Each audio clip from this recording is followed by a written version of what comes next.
ReptileAds.com is the modern marketplace for buying and selling reptiles, amphibians, and exotic pets.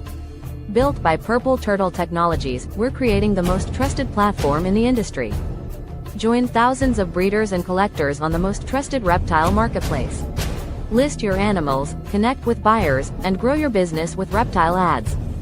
Enjoy our easy access to stores as well as a genetic calculator for your convenience. Stop by and check us out today.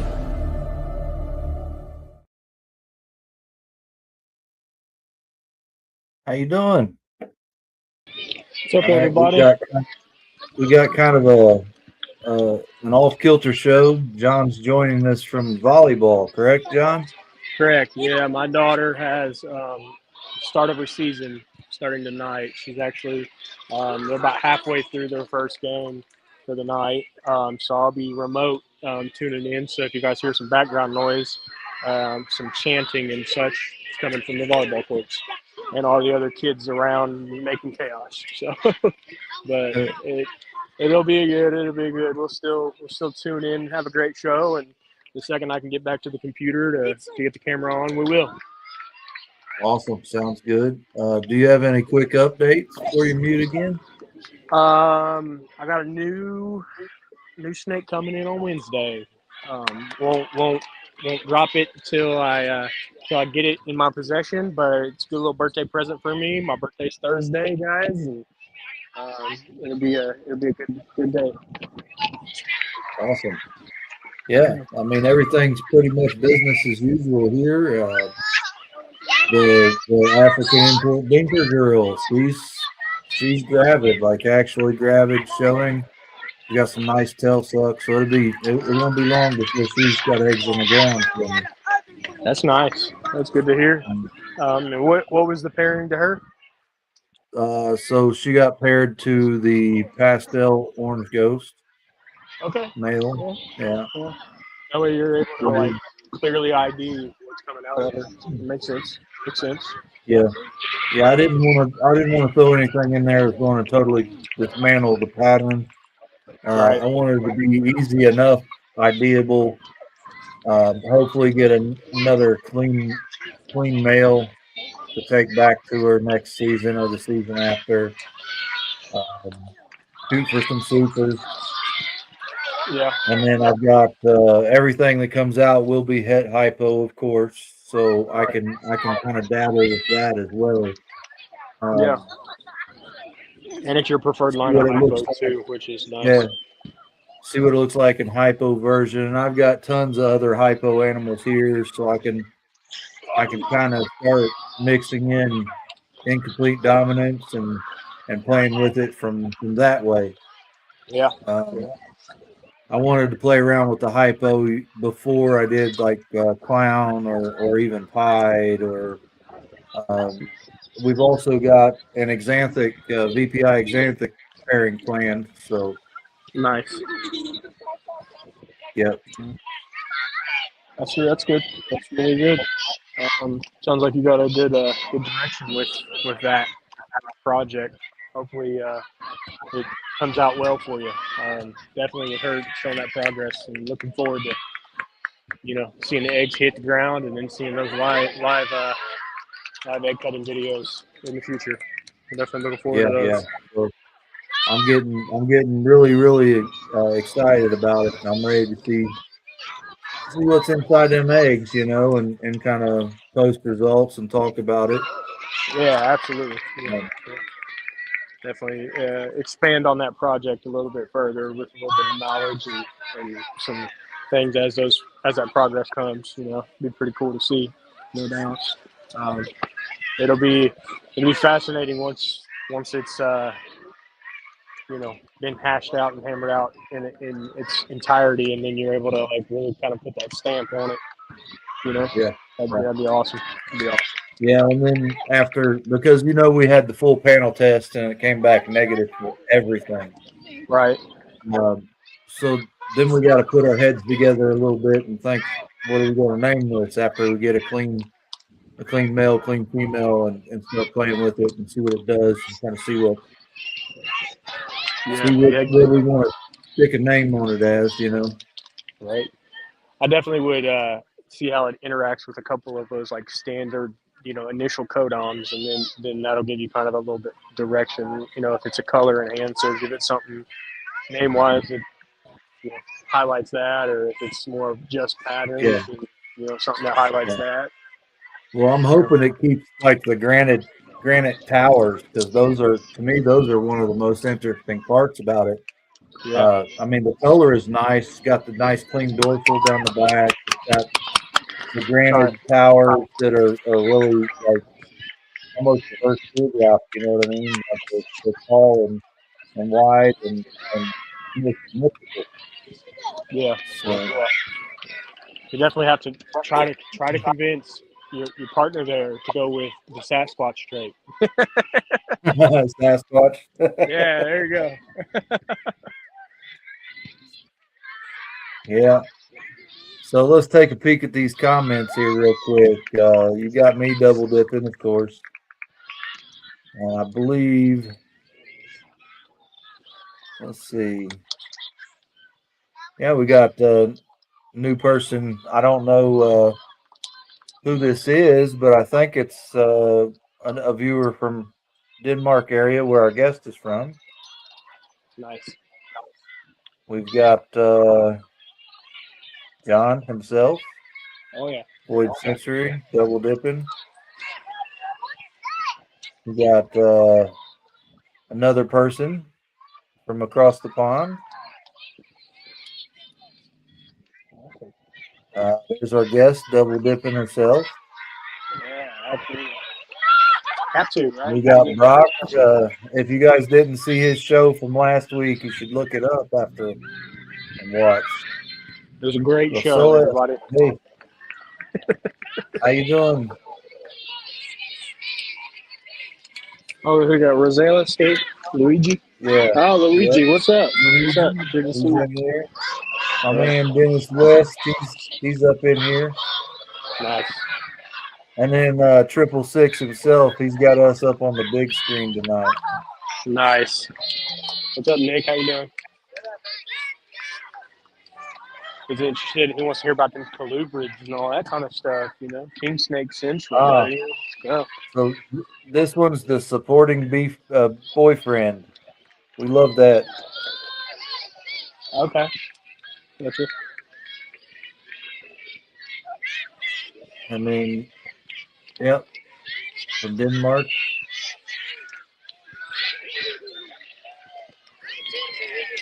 That's awesome. All right, cool. I mean, So it looks with like it, we got about 7 in here. Usually it picks up a little bit later. yeah. So Closer to 8 o'clock. yeah, Okay. I'll not we'll not keep you guys much longer. We'll go ahead and get our guest out here and let her do an introduction. How you doing, Tina? Hello. Welcome, welcome. So we'll go ahead and give you the full screen and let you do a little introduction to yourself and tell us a little bit about what you got going on. Yes. Well, hello. I am Tina and I live here in Denmark. And I first got snakes in November 2021. And since then, the passion for snakes have slowly begun growing. In the first couple of months, I was terribly afraid of snakes. But because my boyfriend, who is also in the comments here, had a lot of what is it called small critters. We changed it up so that he could get rid of some of those, and he got the permission to get a snake. That way, I could trade the alive critters for the dead critters in my freezer. And since then, I found out that snakes aren't really that dangerous, and they're actually kind of cool.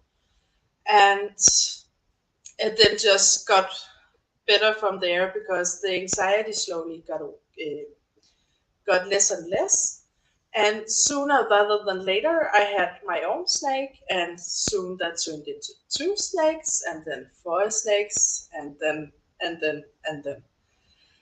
We suddenly had the need for a bigger terrarium for one of the snakes because it was growing a lot, and apparently there was a yellow anaconda that came with it for free. So of course we suddenly had a yellow anaconda in our house, as such thing happens. But I already had a boa imperator lady that was quite scary for me at the time. But with a lot of hours and a lot of work, I made that into a very beautiful holding snake.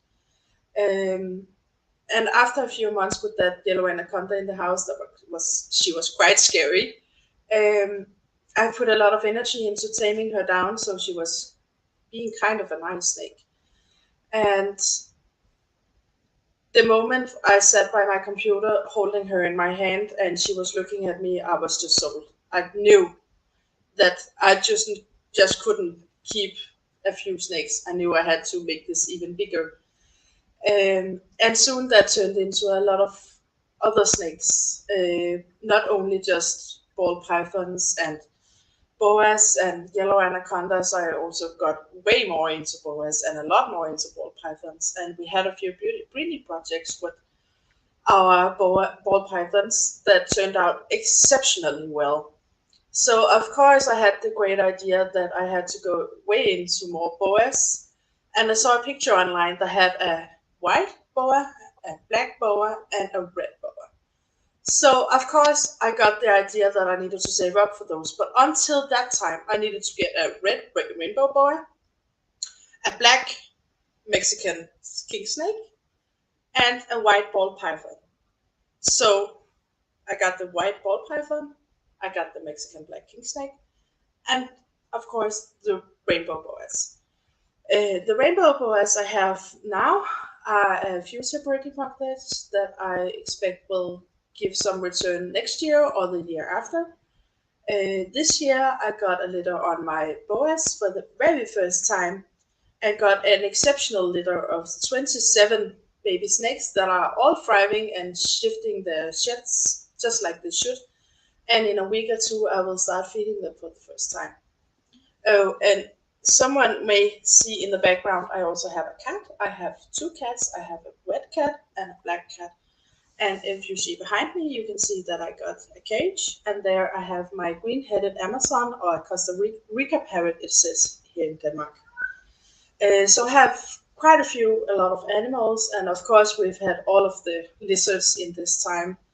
But for one way or another, it didn't work out. So now we have a pair of, I think they are called, they are somewhat red. I cannot recall the the Morse, just basic off my head. But at this time we have around 50 snakes and the two beauties as reptiles. Yes. Awesome. That's So awesome. it's not often we haven't had anybody talk about the Dumro boas or really the corn snakes much. We Oh did yeah, do a I little bit totally of forgot. I also have a few corn snake and a Dumaril boa. yeah. So and from my understanding, you also keep birds. How many birds do you have currently? I have a green-headed Amazon parrot that is the one of the largest Amazons, and amazingly also one of the quiet ones. And I also have an owl. Okay. What What species kind of are owl? Yeah. I believe it's called a tulipa Hmm. in Latin. I can't remember the. I only have terms with the Danish terms Yeah. Okay. on that one. Sorry, Oh, that's all That's right. okay. it's quite a small owl actually. Okay. And We'll have to plan look to that make an up. aviary here in the spring so she can come out and fly because that type of bird really thrives outside. It's not an inside bird as such. But due to the circumstances that we got her, it's she's an inside bird for now until the weather here in Denmark improves so much that she can go outside. Yeah. So what's the typical weather like over there? I know like different areas just here in the States, people have to suggest different husbandry needs because of the lack of humidity or Mhm. real cold climate or real Yeah. hot climate. So what's the typical weather like there? I had a friend once that was from Florida, Hmm. and he told me that the Danish weather was absolutely disgusting due to the humidity. Hmm. So it's That's So pretty pretty humid. bold. That's pretty bold yes, coming Yeah. from a Florida yes. person. So he was he actually, as many weeks as he could in the summertime, he would go back to Florida because the weather here was too humid for him. Yeah. So what are Uh, the winters like then? Very cold and very dry. So in the winter here, we actually have to make sure to mist even more in the snake room than we usually does in the summertime because the humidity here in Denmark is actually quite high. Yeah. Some people have it differently because due to the way our houses is built, many older houses are made to keep in heat but not necessarily moisture, and some old houses have no capability of keeping in the heat. And some of the newer houses, 20 years and 10 years back, are made with a lot of flaws in their building structure, so they actually keep in a lot of the heat in the winter, but doesn't let the warm air escape in the summer.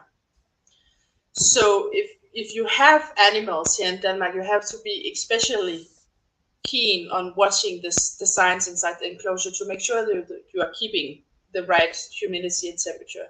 In our snake room, we have thermostats on every single one of our enclosures because the snake room are facing a sunny side of the building. So in Yes. there, it can quickly become 35 or 40 degrees Celsius just by itself.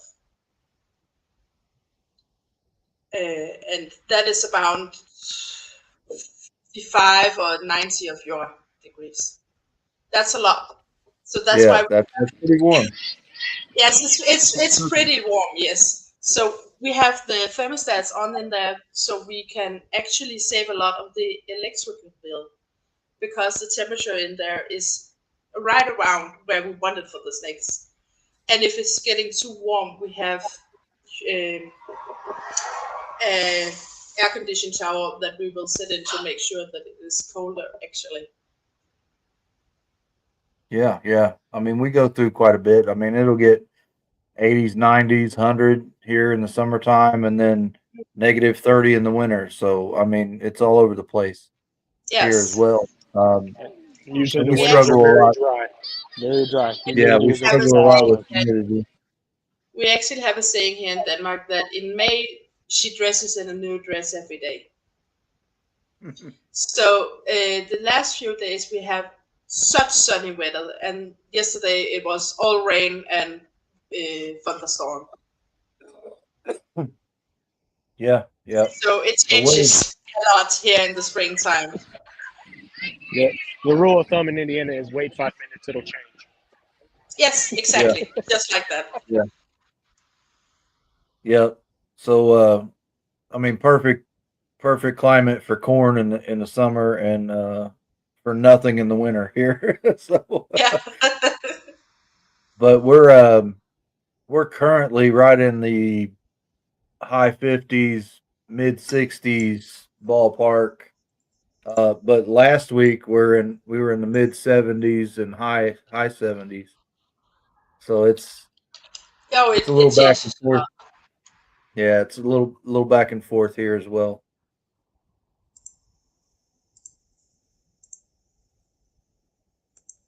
It is Highest So, see in the section is 46 119. Fahrenheit here, and it's 1 at night. Yeah, So quite temperate compared to the day. It yeah, didn't drop a lot. yeah. yeah, That's cool. yeah, it's starting to get a little windy out here. So the temperature's starting to come down just slightly as the sun's going down. But overall, we seem to hold pretty steady in the evenings. It doesn't dip too cold. It's been kind of hit and miss lately. But okay. What is so? You said your major drawback in your winters is humidity. So do you run? Do you just mist, or do you run like an in-room humidifier, or like how does your typical? I live in a extremely old house with floorboards that aren't treated. So if I have a room humidifier, the floor will actually suck up the humidity, and that will cause rot. So I have a hand mister, and I actually have a hose for the shower that I drag into the room, and I will use that Gotcha. to hose down the enclosures. Gotcha. Yeah. So it's a spot treatment. You said Yes, also you've had was I believe bearded dragons and stuff too. So I know those are not a very they don't do too well in high humidity. So something like that, an in-room humidifier wouldn't be very ideal for it as well. Right. More of the desert species with yes, exactly. drier environment. Yeah. Yeah, they are from the outbacks in Australia, so it's very arid. Yeah, yeah. So so far in the list of animals that you've kept, what do you think is your favorite? I just got my helper to show to Let me bring pull out you up here. our buddy here, Peter. It's because here in Denmark we have a commercial that you can lease furniture through their company, and if you need anything, you just call Peter. He will come with a washing machine or a new couch. So I actually had a beauty that I sold because a family we knew, the kid was very in love with him, and I didn't need a beauty. So of course I sold that one to the kid, as the stupid I am, and immediately regretted it. So of course my boyfriend is loving and supportive, and found this one for me. A really truly quite wet one. Sadly, it's very hard to see on my very poor camera. But Peter from Lisi will fix anything and everything. So he's quite cool. So do you think the beardies are your favorite, or do you have a favorite animal to work with? Yes, my yellow anaconda, absolutely. Yep. Okay. Big And if snake fan. if I can't pick her, I will take my California king snake any day. Yeah, I like the temperament and the personalities of the king snakes myself. Yes, Yeah, they're quite inquisitive. Uh, yes, very inquisitive, and I love their food drive. yeah, yeah, yeah. But You gotta you absolutely know something's wrong if they're not eating. So yes, it's like having a Rottweiler that says no to a sausage. yeah, Yes, you just know something is wrong in Denmark if they don't eat. yep, 100%. That's also why I love the yellows and the boas, because surely they will eat any day, any week, any time. Yeah, it doesn't really matter with the king snake. I could offer anytime, any day. But I do have a few ball pythons with that kind of food drive as well, which I really Keep them. enjoy. Keep them. Uh, They are the best ones. Never sell. looks like you got a call for a visit. Looks like you need Yes, to come to the States. I have threatened to visit him a lot of times because he is the one that holds my nephew. Yeah, Paul. Mm.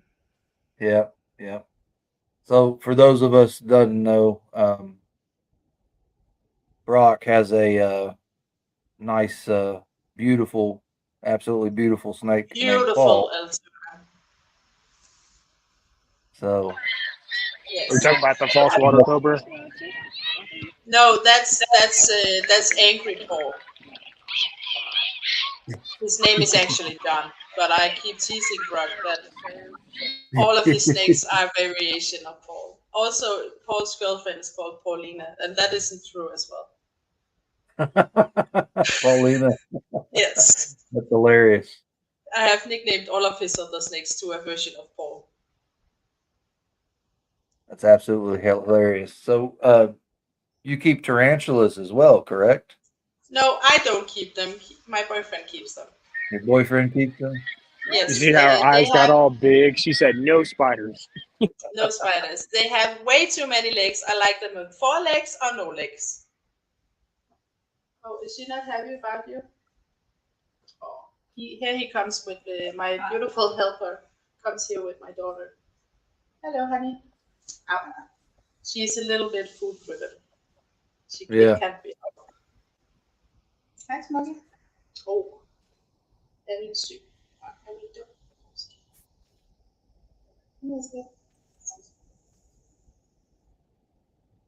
My tiny yellow anaconda. And how old do you say she is, roughly? Oh, I have an app. I'm not very good with the numbers. I have a thing that I can't remember numbers. She is 5. 5? Okay. Yes, she turned 5 here the first. And how big do the yellows get? Her mom is 4.5 meters, Okay. so quite a bit more than this. It's because when we got her, she was no bigger than this, no more bigger than a newborn. Because her last owner kept her way too cold and didn't feed her enough, so she is grossly stunted for size. And we don't power feed here in this house, so we are feeding her up nice and slowly. And also, we don't need a snake that's 3 meters long. But as you can see, she is in a nice food stage, or what hedder det, body condition. Yeah, yeah. She looks healthy and round. Yes, and still she wants to eat me.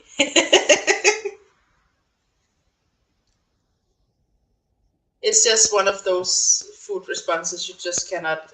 Also, because she doesn't like her dad. Anacondas are one of the species of snakes that have an extremely good memory. And I'm sure that her first owner was a man, and he wasn't very nice to her. So, of course, she doesn't like her dad. But as soon as she goes to meat, you can see the tongue is nice and long and soft and steady. Yeah. Because she looks like knows. she's just curious. Yes. And as you can see, I can keep my hands quite spread out and she doesn't strangle me. Hi, Skater. Hi, Musa. No, no kisses. Awesome. Yes, she is So, so awesome. do you have any plans in breeding some of your bigger snakes? I know you said you breed some boas, but do you Yes, ever I plan to have. get? All of the boas I have now, I plan to breed. And I have some snow project laying around, and I have some leopard that hopefully will give me some eclipse. And I also have VPI with Motley. And the pairing I just got the babies from, the 20th last month, was a pairing of Hybo plus head blood, head anery, and head albino Carl. Okay. And that gave me the 27 youngs, and I got a few bloods, and I got some snows, and I got a single snow glow. And I think maybe I also got a ghost blood, and you don't see that a lot here in Denmark. Mainly Right. because people keep them because they are visual. The blood gene is not very outspread here in Denmark yet, so I paid a lot of money last year to get into the bigger girls league. Yeah, yeah. Well, you'll have that a lot here. Um, some of the more sought after things it takes a little bit to get into. I Yes, know, the and fun with things import always do. export, yeah, when with certain import export laws, I don't know exactly what they are in Denmark, but it can become quite a costly venture to get something that you don't have normally Yes, already. And some of the bigger snakes are no longer allowed to be imported here as well. Hmm. So we're pretty much stuck working with what we have on some snakes. Hmm. So that makes it even a kind of more of a niche market, so to speak. Yes. Here in Denmark, we live by the Europa rules, the Hmm. EU rules. So in Denmark, you cannot keep the green anaconda, the brown anaconda, the retic, and the Burmese Yeah. because they are considered too big for the normal human being. So if you want to see those, you can go to the zoo and see them, or you can yourself get a zoo status by applying for it if you have a place that can be accessed by the public, and you need to maintain a doctor's notice by the vet. Yes. That way you can get into it, but it's not for most people, and I think there are maybe maximum 3 people that are show and tell people that do this. Yeah. Yeah. I know in some places in the States it's about the same, and you can apply for like and I think it's called an exhibitionist or something to that effect license. And basically, you don't have to have like an open to the public, like people can actually visit the site. You can do it online as well, as long as you're using these animals for education and to show off and to talk about. Mm. But I don't know the process 100% nor the cost involved in that. It was just a conversation I was privy to. I think it was just 2 weeks ago, Mm. but it's set up similar to that. And there's several states and even townships within states that totally outlaw things like that. Yeah. Here in Denmark, we also cannot breed, sell, and transport the California Gatula species. So you cannot the king snake California I actually got in a trade at an expo, and when I got home and put it on Facebook, I got told that it was illegal to the people that have sold me that snake. Oh, Yes, it was quite a predicament, but fortunately for me, it's not illegal to have them. I just yeah, cannot drive them anywhere. right. And they just got the silly idea that the Mexican black king snake is also a family with those. So sadly, I had to stop breeding those as well, even though they're one of my favorite snakes. Because sadly, if they are in a family, you cannot breed them, you cannot sell them, you cannot buy them, and you cannot transport them. Huh. That's nuts. Is that because they could survive there or what? They will have absolutely no chance at surviving in the Danish winter. But because in Europa we have the mentality that rules apply for all, and Mhm. because some Californian king snakes got out in Gran Canaria, it's just there was a kid in the family that couldn't have a quiet sit down at the TV, so now no TV for all. Ah, Yeah, okay. I get that. it's just sad, really. Also Yeah, because they are talk that they are getting reclassified and they won't anymore go under the same family. It's a whole thing.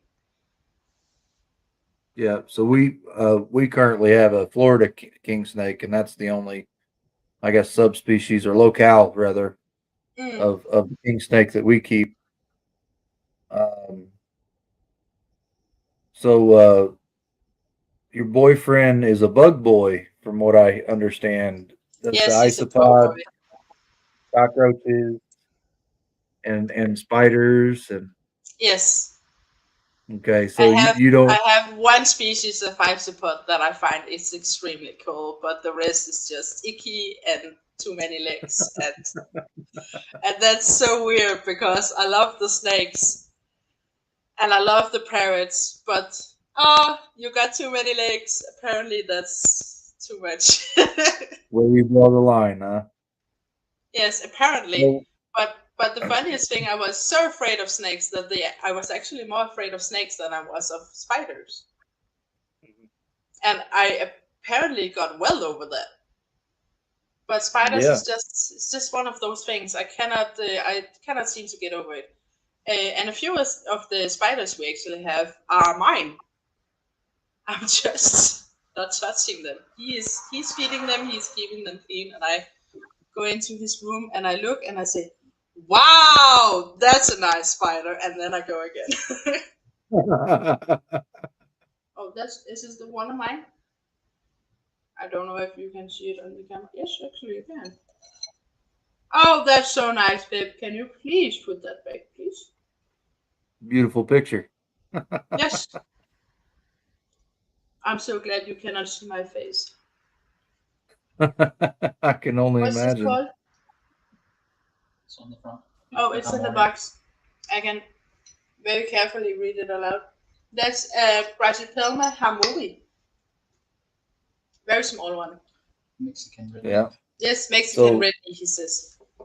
Mexican red knee. I was going to say it's either a red knee or something, because I don't know a lot about tarantulas, but I've been looking into them a little bit. It's actually one of the most kept tarantulas and the most oldest kept species, I think. Or is it one Yeah. of the other family within that species? I think we've kept them since 1860, at least. That's interesting. Yes, that's a fun little tidbit. Yeah, yeah. So you spoke a little bit about your boas and your breeding plans there. What were your ball python projects that you were involved with? Oh, I had an orange stream lady that I paired to a Mojave lizard that I thought was a lesser lizard. And got a beautiful pairing out of that with orange stream lizard and Mojave mixed in. And it turned out that the first male I didn't think he took, so I put on another male. Ah, And they made a baby that was on the first half was half of one father, and the last half was one of another father. that's interesting. Yes, extremely interesting. On my first ever litter. Yeah. And he got sold to Germany with another lady that I had laying around. So of course I wanted to pair that lady again when she made such interesting babies, but sadly she died. So then Yeah. I got the other lady to make some. She needed to pay some rent to be here because she was crazy. She was food motivated, yes, but she was also fingers motivated and elbows motivated and face motivated. So she had to pay her price to stay here.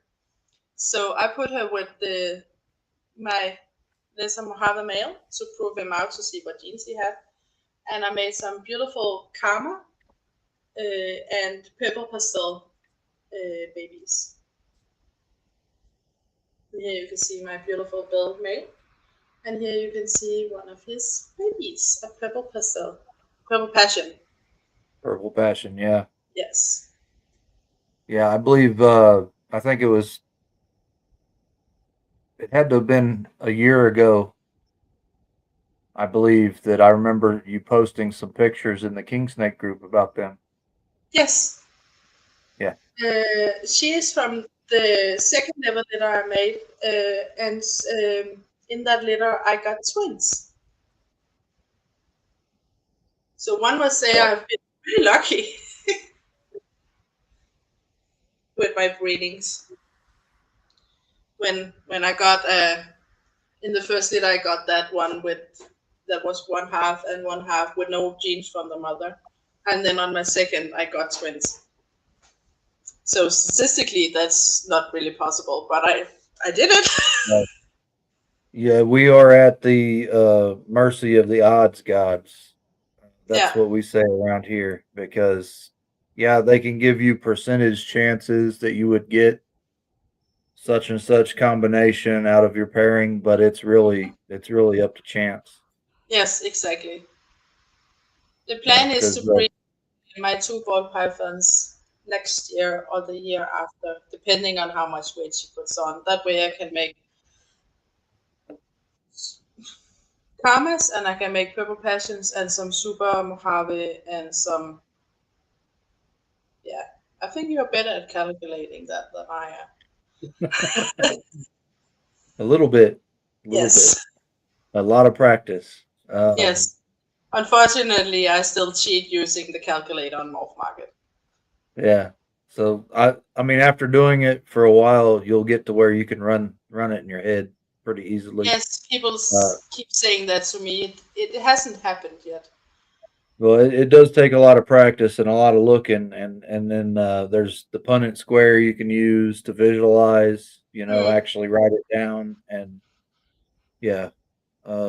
After a while doing it, you can pretty much you might not be able to nail down the numbered odds per se, but you can run your possibilities mm. pretty quick. With my pairings on the Boas, I had a 256th chance per outcome. Yeah, I'm very glad I didn't have to do that myself. yeah, yeah. The more you stack in there, the heavier the odds get. It seems for Yes. sure. We've had a couple more people sneak in here. So we got Josh from having a ball. He snuck in. Brave, Ooh. what's up, Brave? He's in here all the time. We got Oh, we my also buddy got Rob. Mike from Third Coast. Mm. See, looking for new names here. Okay, we got Mitzi in here. How you doing, Mitzi? I can I see think that's all Tiffany of also snuck in here earlier. Yeah, yeah. She coming in, uh, right there, talking about she loves your accent. Yeah, she's cute. I love her a lot. Yeah, I usually see her yeah, make up lives on TikTok as well. We support each yeah. other too. So she also says you rehabilitate owls. So tell us a little bit about your rehabilitation work. Oh, it's not really rehabilitation as such. It's more socialization because I am a foster mom or a caretaker extra mom for a Scandinavian Owl Center that's based here in Lolland, here in Denmark. It's an island. It's hard to. They make owls for the entire world that are either species that you can keep as a pet or is species that are missing to breed back into nature. The babies that are used for the pet trade, it's not really a pet trade. I must say that extremely clearly because, as I said, this is not meant to be inside. It's meant to be outside in an aviary. Yeah, But you can absolutely keep pets, and to make sure that they are handleable, and to make sure that when they go to families that wants to have the birds sitting and you can go in and feed them without them attacking you, they send the owls out because some years they absolutely get a lot of babies. yeah, So I'm a absolutely. volunteer down there to take the babies home and socialize them and teach them to sit on the glove and to go from the perch and to the hand and back to the perch and take them out and seeing horses, water, cars, shopping center, the vet, to make sure they are habilitated to and socialized to be able to be around people for the rest of their life in that way. So sadly, it's Yeah, not rehabilitation as in such; it's more socialization. yeah. That's awesome, though. I mean, it gives you the ability to work with a species not very many people do. You know. Yes, exactly. They use the owls especially to educate others. So they travel all around Denmark to tell about owls. So when people go and say, "Oh, it's an owl, you've taken it from nature," they can say, "No, we bred this owl specifically to teach you about this owl, to leave it alone when you see it in nature." So that way we can differentiate these two things. So you have things that are meant to be shown and things that are meant to be left alone. Right.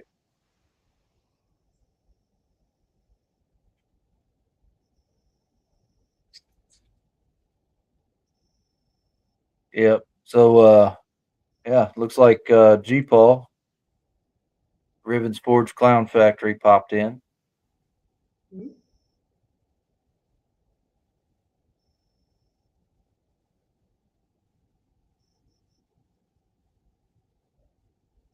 Okay. So is there another species that you have your eye on that you don't have any experience with yet? It's actually mostly parrots that I'm looking at for now, because I have a lot going on with my breeding projects for the snakes at this moment. I Yeah. have so many pairs that are exciting and I can mix and match them. So actually, I'm looking at. I need to Google this one. I have no idea what it's called in English. Oh, damn. Uh, a red fan parrot or hawk-headed parrot. Okay. Yeah. They are on my side. And I also have a species of owl that I'm extremely interested in, that I'm actually maybe on a tiny bit waitlist for. That's exciting. Yes, extremely exciting. The bad thing is that they don't always reproduce, and sadly, she cannot guarantee that there will be a female for me this year because sadly, that's not something we pick. Right. Right. It's just back to the old odds gods again. Yes, exactly, the old odds. And it can Yeah. be quite hard to wait for that. It's a Cape Eagle owl, if you want to Google it. Okay. Awesome. They are a tiny bit bigger than the one I have, and they have these amazing, huge feet, and they are all fuzzy. And something in my brain just see them as cat feet, very huge cat feet. Yeah. And they have absolutely gotten my heart when I saw them down at the Scandinavian Art Center because they are stunning birds. And there isn't a lot of them, so it would be quite cool if I could get a female down from them and maybe in the future a male for her. So that way I can contribute to the rising of the numbers of the species. So in the long run, we can keep trading with the zoos both in Italy and in Prague and in the Netherlands, I think it's called. They do trades with zoos all over because they are employees of something called Pangea Park down there where they live. So they are helping buzzing the birds around in Europe, and that way furthering the breeding, so we get nicer and better birds that are more healthy and yes, making more so we have a healthy population. So there isn't a need to take from the wild to keep the numbers at a good rate. Yeah. So in a situation like that, when you're trying to better your odds on your hatch rate, would you still allow the mothers to incubate, or would you pull them and incubate them yourself? I always incubate myself, Okay. and that's because I have control issues. Yeah. Yeah. I know for sure that my incubator is on the right temperature and the right humidity, and that I can check on them and make sure they are all turning the right way and such. Yeah. Because I know bird eggs are a lot different. A lot of Mm, times you have to roll them instead of just set and forget like a ball python or yes. something. Many times birds aren't very good parents. And Yeah. I saw that especially with my parents growing up that had and bred parrots. Because some parents would gladly do the deed and look at the nest box and lay the eggs. And the second the babies hatched and they fed them once or twice, they ate them. Yeah. And when they have done that a few years in a row, you just know you cannot be trusted. I'm sorry, I love you, but nothing can be done. If they are bad parents, they cannot have the babies. So it's better to get, then you get a bird incubator. That's one that tilts and rotates and all of this fancy jazz you don't have with a snake incubator. Right. And Absolutely. then you hand rear them, and that it's absolutely a hell in the first few weeks because you have to feed them every hour. Yeah, I was going to say it's very, very, very frequent. Like no sleep. No. We went through that because, like I was mentioning backstage, I used to breed parakeets when I was growing up, and Yes. cockatiels as well. And it's the same way. If Small you had fish. if you, yeah, they'll either break the eggs, Yes, or sadly, they'll yes. not feed them, or Sometimes they eat the eggs. Oops. yeah, Yeah. yeah. So in certain cases, if there's something we were really, really, really trying to hit the odds and get, we would pull and incubate. And Mm. then hand rearing those is the same. It's hell for about the first couple weeks because you're Yes. zero sleep. You're in there with eyedropper feeding this little baby bird. Yes. A few drops at a time. Not too much, not too little. Yeah, Yes, exactly. yeah. I, Very, I, very, very tedious work. yes. Luckily, my parents only really go into the bigger parrots, so it's a lighter beak you have to feed into. But sadly, I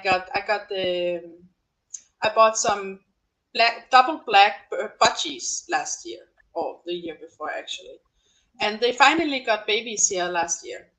And it was all fine and dandy until 14 days into they have hatched, the male wanted to make babies again. Whoops.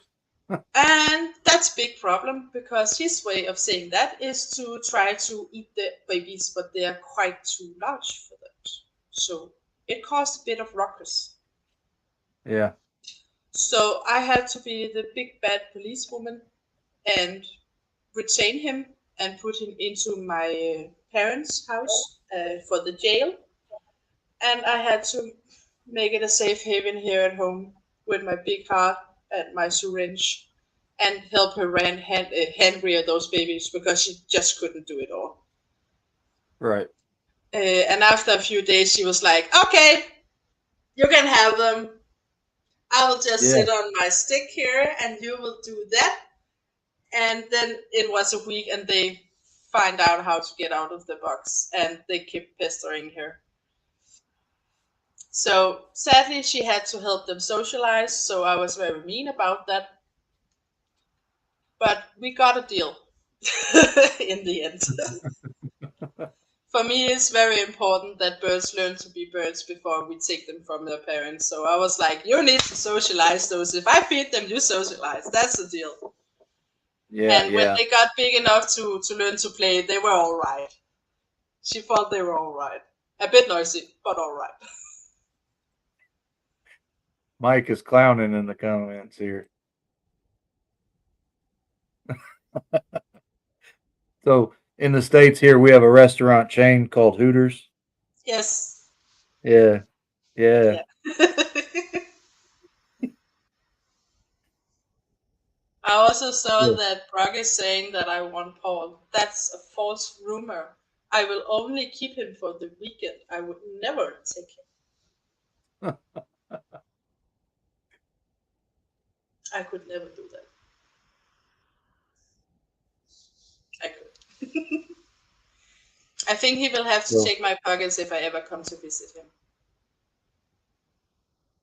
Yeah, yeah. sadly. So Sadly. I'd like to say I'm waiting for uh I'm waiting for him to drop a couple king snake clutches myself. Hmm? Uh if he ends up producing a few, because he's got a couple of them that are absolute stunners. Hmm. The gray bandits are my absolute favorite. Absolutely. They are so stunning. Yeah. So I'm looking real hard, waiting for him to hatch a few. I think he should just start feeding them very, very good and start pairing them and watch them while he does it because they are ferocious. Yeah, yeah, that's the one kind of thing that I'm a little iffy about breeding my colubrids is, you throw two ball pythons together, the female's not going to eat the male. You may Usually, wake up and yeah, you may walk back into, "Oh, where the heck did this male go? I know I threw him in the box, but and there she's laying all fat and happy." So that's a concern for me. I know there's a possibility that sadly, I could can't happen. tell you that you shouldn't be concerned because when I bred my MBKs, I put them on my sofa table in her box, and I had a can of tea, and I had a can of coffee, and I got my snacks, and then it was just 8 to 14 hours just sitting there watching them for every 2 days or 14 days. Yeah, There was absolutely no trust, and I'm so glad I had none yeah, because it goes so fast. yeah. Well, have you seen the pictures? You've got a king snake that tries to eat itself and it ends up turning itself into a bracelet. Yes, my California will do that. Yeah, She did that when she was younger, and then I got another feeding schedule for her that worked better. But yeah, yeah, there is absolutely no trust there. Also, because my breeding MBK male, he likes to take here on the female and hold her while he does his yeah. thing. That's probably Um, his safety net. yes. Also, because the female is quite a lot longer, so he Yeah, knows where to grab. He is very experienced. He's a pro. Um, and if he gets too far up the head, the instincts kick in. He just yeah. cannot help it. And the female, if he moves too fast, her mouth, it's just instincts. They cannot help it. Hmm, crazy. So, Yes. my fellow I third also coach remove the here. babies one by one when they hatch because I have absolutely no trust in them. Yeah. So he's got quite the zoo. He breeds short-tailed possums. He's Mm. got tortoises. I mean, if it can make babies, he's probably got it. Yeah, yeah, So yeah. yeah. If you follow him on any social right there, you'll get to see quite a bit. Oh, that's exciting. Yeah. I will have to stalk you later. Yes, it sounds You like got a new stalker from across the pond now, yes, Michael. What are you going yes. to do? Michael, do you have a TikTok? He's got a TikTok. Um, he gets on there with another buddy of mine, Val. Hmm? Uh, White feather balls. I don't know if you've seen that one or not. I'm just putting in his things here so I can remember him. Ha! He just got a new follower. Yeah. So he's Instagram, Facebook. I mean, you name it, we're everywhere. Hmm? So it's easier to find you if you are just everywhere. Yeah, yeah, absolutely, 100%. So, do you vend any expos or reptile shows in your area? Yes, we have actually three dudes that does it. We have one that's called Tim, one that's called Horst, and one that's called Peter. And one does it in only one place, and the other dude does it in Jylland and one in Sjælland. And the other dude does it around 14 days after or before, 10 kilometers and the other side of Sjælland. And Okay, it's so we have at least 5 or 6 expos a year. And that's pretty good. actually, we've begun getting invitations to the bird shows as well because they need people to visit more. So we actually also have some snake vendors that goes to a snake show up in Randers. just to display mostly, because usually bird people doesn't want a snake, but at least they can see something that they don't usually see. Right. Yeah. Yeah. It creates Uh, traffic.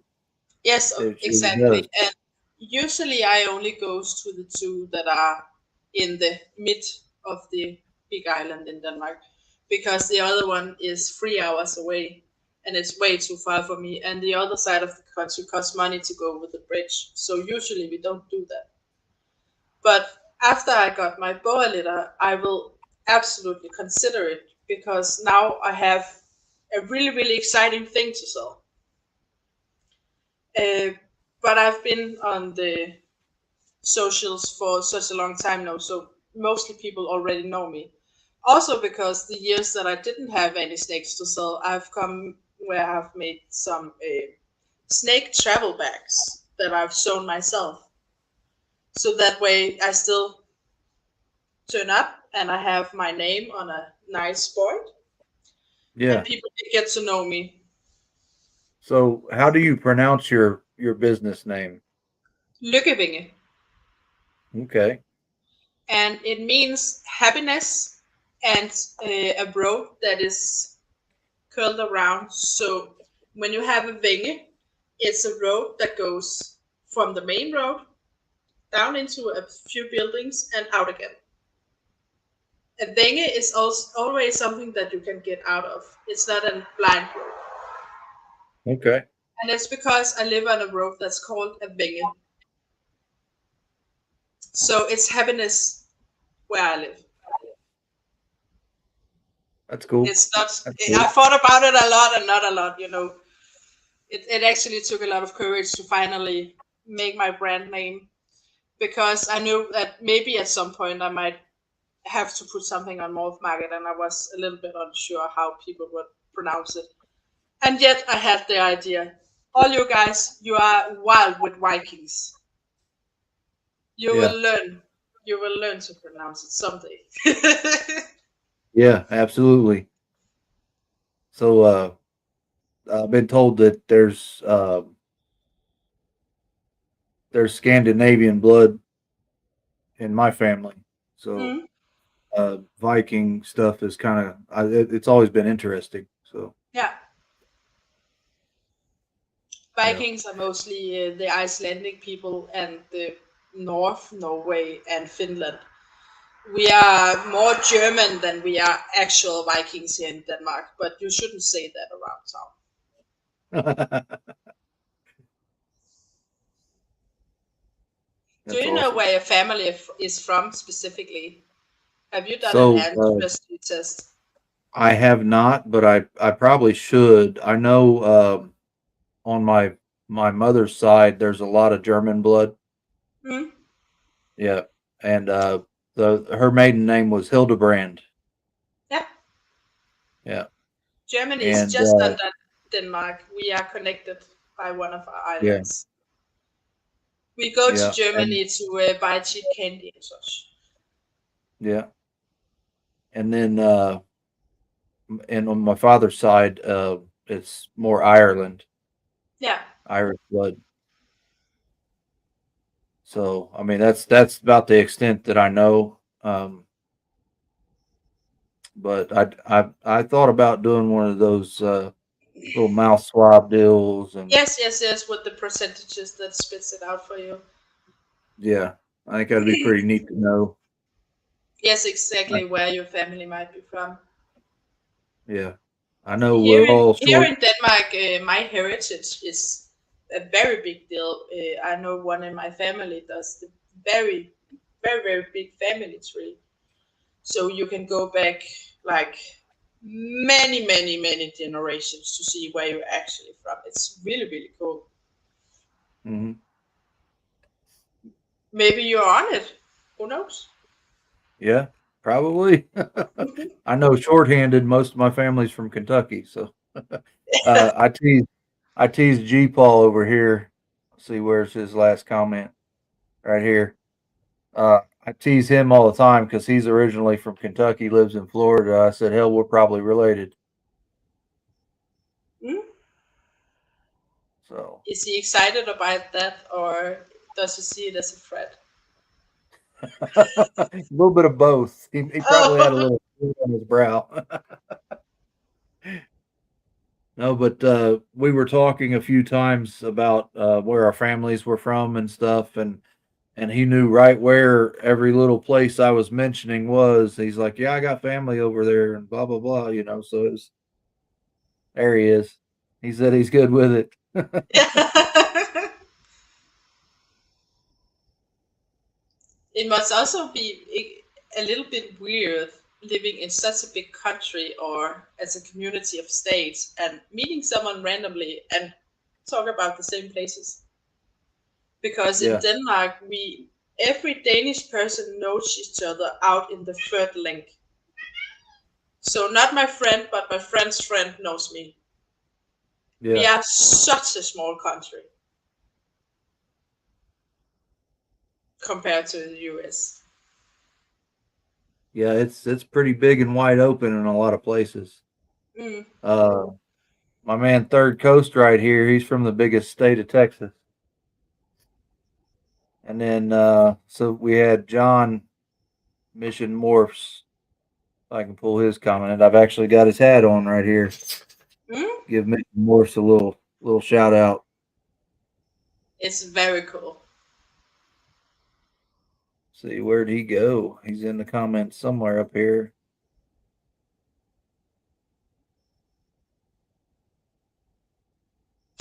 I'm called special friend.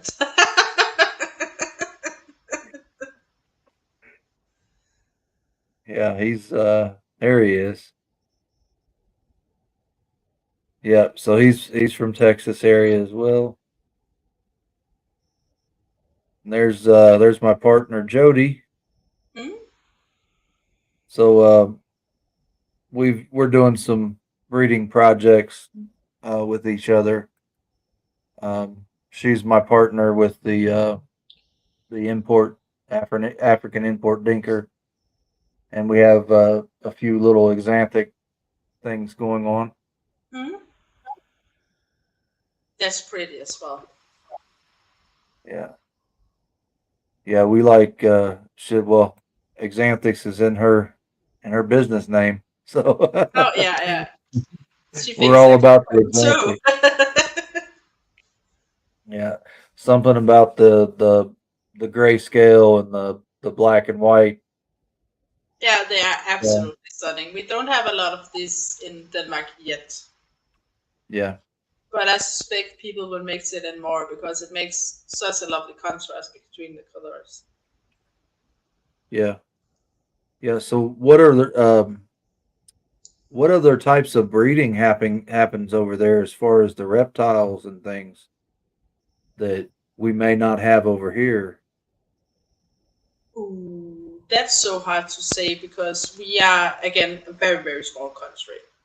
So there hasn't been a lot of import from the US, and yet still much of this we have is actually from the US in some way or another, Okay. or Africa with the ball pythons, Yeah. Yeah.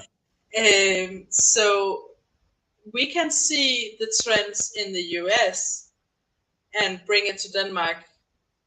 And when we are ready to breed it, it's so big in the US that it's also getting big in Denmark.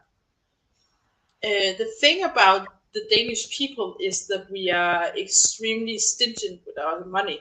We are very, I don't know what it's called. We are very reasonable. Some would say stingy. Yeah.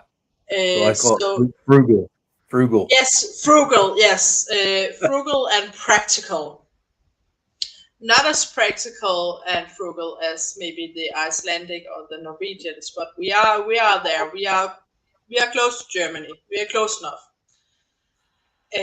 So in Denmark, people don't spend a lot of money on weird things because the reptile hobby here in Denmark is a hobby that when you know people in the hobby, you know them all.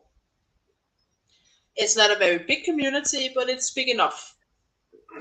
It's big enough that sometimes someone pops up and maybe they stay there and maybe they don't. But it's not a huge thing like it is in the US or in other countries. So here we all know each other or know of each other. Yeah. So it's not very big. So when I have a baby, I could see, for example, on Morph Market, there was a snow glow blood boa, and it was set for $6,000. You would never, ever, ever get that price in Denmark. Not even close. So even if I drove all the way to Germany and posted it for $300 to the US, I would still make the double than I would here in Denmark. Because it's a weird hobby and not a lot of people get into it as such. Or maybe people will only buy one, maybe two, if the wife really wants one, you know? Yeah. Yeah. Here it's way more common for the furry pets like bunnies, dogs, cats, horses. If you have the money, that is. Yeah. Yeah. Well, there's quite a big community for those things here as well. There's quite a few dog breeders and things like that, and Yes. horses are a big money thing. Like especially when you get into the thoroughbreds and like the race horses, show horses, and things like that. So people are super serious about their quote unquote hobbies or businesses around Mm. here as far as the animals go. Um, but yeah, I mean, to each their own, right? Here in Denmark, it's not exceptionally normal to give money for a cat, for example. Mm, It's we have a lot of cheap cats and dogs in the shelters because people don't want to pay more for them. It's only when you got something interesting like a very well bred French bulldog or a very high quality Alaskan Malamute that is something interesting people will pay money for. And sometimes it's even more of a trend thing. As I can see here in the chat, my boyfriend mentioned scoria, the gene for boas. It's a relatively very new thing here in Denmark. I only know of one person that's imported it. And I think it's not, maybe it's for 2 or 3 years ago, he started selling the babies for the first time. So it's still something that you can get a lot of money for, but by the time that I am ready to breed with the snake, uh, the market value will have fallen so much that it goes for not even a lot. mm. So the market here is quite tough. You need to be producing something that you can always kind of always think is cool, like the karma for the ball python or the purple passion. That is something that you don't really see. You know, a white snake, a black snake, or a red snake. Yeah. That's why I'm going for the bloods and the eclipse and the snow glows because you can always sell a white snake. Yeah, yeah. I mean, around here, majority of the breeders and stuff talk about table snakes, right? Something that looks pretty on the table, people are drawn to it, and they're things that are really popular in, say, the pet market, right? Yeah, As opposed to trying to sell to another breeder or intermediate breeder. yeah, Uh, some of the more complex things, like one of the really, I mean, the blue-eyed leucistic, like yours, um, is one really popular one. It's kind of leveled yeah, out at a good price, $350 or so. And then you have like banana pieds or bananas, anything yellow and flashy, right? yeah, Yeah. And we've got several people going for the all black snake, which is cool. yeah. Especially with the boas here in Denmark, people often use another gene to pair with the IMG, just because people don't want an all black snake. Some people do, absolutely, but many like the black snake with the Celtic mix in, with the white belly with the dots, or maybe a hypo, so you get a black snake with beautiful golden patterning down at the end. So it's really up to trends and what people are. wanting at the time that you are putting on the table at the expo, really. Absolutely. And it's so hard to figure out what people want. So the people that are in the breeding here in Denmark say you breed what you like, because maybe it will sell, maybe it won't. And you need to prepare for that so you don't make something that the market doesn't need. Right. I plan to breed my other boa blood pair in October, and maybe one more time I will take one of the youngs and put back. But then there will be so much blood genes going around in Denmark that I shouldn't do it anymore because there won't be any homes for them. So I would then have to figure out how to ship to the US, where there might be a few buyers, or they may have to be snake food for a species that eats snake, or I can donate them to the terrarium here on the island that I live on, because they have venomous snakes that eats them naturally. Or I can donate them to the Scandinavian Owl Center because they have birds that eats them. That's Yeah. sadly the reality. A wild type boa here goes from around 0 or free to around $50 max, even as a grown-up, fully breedable, 10 years old. There is Yeah. no money in it. You get them thrown in the back of your face. Sadly, it's only the locales like like the Dumeril or the Hawk Island that might get some money back for you, but it's not a guarantee, sadly. And you might have to hold on to the babies for at least a year or two before you actually find a seller, a buyer that you actually want to sell to. Yeah, absolutely. And it does make it a little tough. You got to really hone in and understand the market to be able to come up with a breeding plan at that point. Like, Yes. I mean, we have a little bit of that here in the States, but it seems like if you breed something flashy, it's always going to sell. You know, there's Yes. always that next new pet keeper. The market is a lot more broadened. Yes. Um, I heard that some people were talking about the ball python community, or the breeding community rather, in the US was plateauing quite a lot, and actually the market was so full of it that it got satiated with ball pythons. We have something similar here in Denmark with the fancy, flashy geckos, where a lot of people were investing a ton of money into geckos, and suddenly there was no more buyers. So you had a few years, especially at the COVID and after, where people were selling like 200, 300 animals at a time to get out of it before it crashed totally. And it keeps being crashed here. Sadly, we only have like 3 or 4 very big, great keepers here, and it's rare that I actually see them selling on the expos. It is for other keepers that tend to breed in a living room environment where you have it nice and calm. We have 10 animals. It's just for the heck of it. Or it's the big keepers that are actually taking them to Germany or Netherlands or other countries, because you cannot sell them in Denmark at all.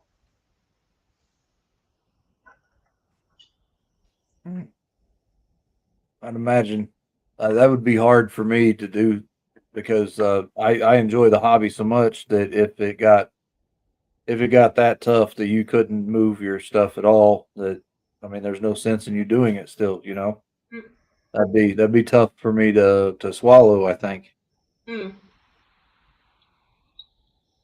I mean, you'll have some of the genes that are like a normal ball python around here. You know, 25 to $50 maybe, and then a lot of times you can't get rid of those even.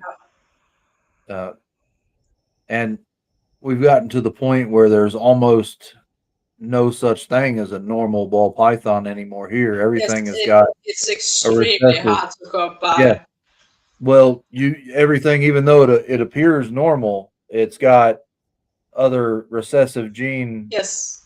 single copies that it's carrying. So it's heterozygous for XYZ, Yeah. um, I have kind of makes had it, quite a bit of trouble getting a super phantom in the last 3 years because it's just not a thing here anymore. yeah, I could get one if I imported it from the US. Was I cannot defend that because it's not a snake that's a lot of money worth, but I just wanted to keep making the purple passions. I just didn't want to keep the crazy mother. yeah, yeah. So we've got two genes that are. I mean, it depends on who you talk to. Like Phantom and Mystic, they Hmm. say they're the same thing, and then you hear other people say that they're the same thing, but they're a different line. So we've got a couple different different names for it here, Hmm. um, and they do really, really, really super similar things in combinations. So it's pretty neat actually. I've got a Phantom het red exanthic acid male, and then I've got a Mystic Pied female and a Mystic Het Pied female. The Mystic Het Pied's the mother for the Mystic Pied that I kept back. So so Brock Okay. says he loves the info, interesting stuff. Okay. He's got a question for you. What's your most memorable reptile experience? Oh, that's a tough one. I can tell the most stupid story. I think. We'd love to hear that too. Yes. At one time, we had a savannah monitor. We called him Super Søren. That means sour Søren. He was extremely not friendly. And of course, he managed to get out of his terrarium when my boyfriend wasn't home. And the poor thing didn't especially like me. Apparently, I haven't done him anything, but he didn't like me. And he got behind our radiator hider thing. So I had to take a stick and tape on a glove because I know if he bit something, he will grab on. And I had to make a lovely 30 minutes of fishing him out from behind the radiator with that contraption. It was such a lovely time because he was extremely sour. So he was flashing about and biting the glove and getting the glove off the stick, and I had to put this glove back on the stick. And we had a lovely fishing afternoon, and I finally got him out, stuck on the glove. And I just put him and the glove back in the terrarium, closed the lid, and said, "Not my problem." He was not a happy camper, but yeah, if I should say it, the most fulfilling experience must have been finally getting my boa litter Mhm. because I've been waking up to finally breeding boas for the last many years and have bought small babies waiting for them to grow. And last year I finally got, I cannot wait for this anymore. So I bought 4 breeding boas that was all ready so I could get started and make something extremely cool. And I did that. Awesome. I did that. So, real quick while we got you, um, where are you active on social media so people can follow you? I am active on TikTok where I provide educational videos for questions asked in the King Snake group. It is only for those that I put them there because it takes so long to put them on YouTube. And I'm active on Instagram, but not in a very exciting way. I have my Facebook page linked to my Instagram, so it automatically puts the pictures on Instagram. So if you really want to follow me, you should follow my Facebook page. And if you need a few tips, go follow my TikTok. And if you have king snakes and you really want advice or really want to comfort with some other people that are just as crazy as us, or if you really want to see Paul and why we love him so much, go and meet our love and savior, the Paul. So that's the King Snake Keepers group on Facebook. that she's Yes. referring to. Yes. Uh, our guest from last week is the owner, creator of that page. A lovely Um, man.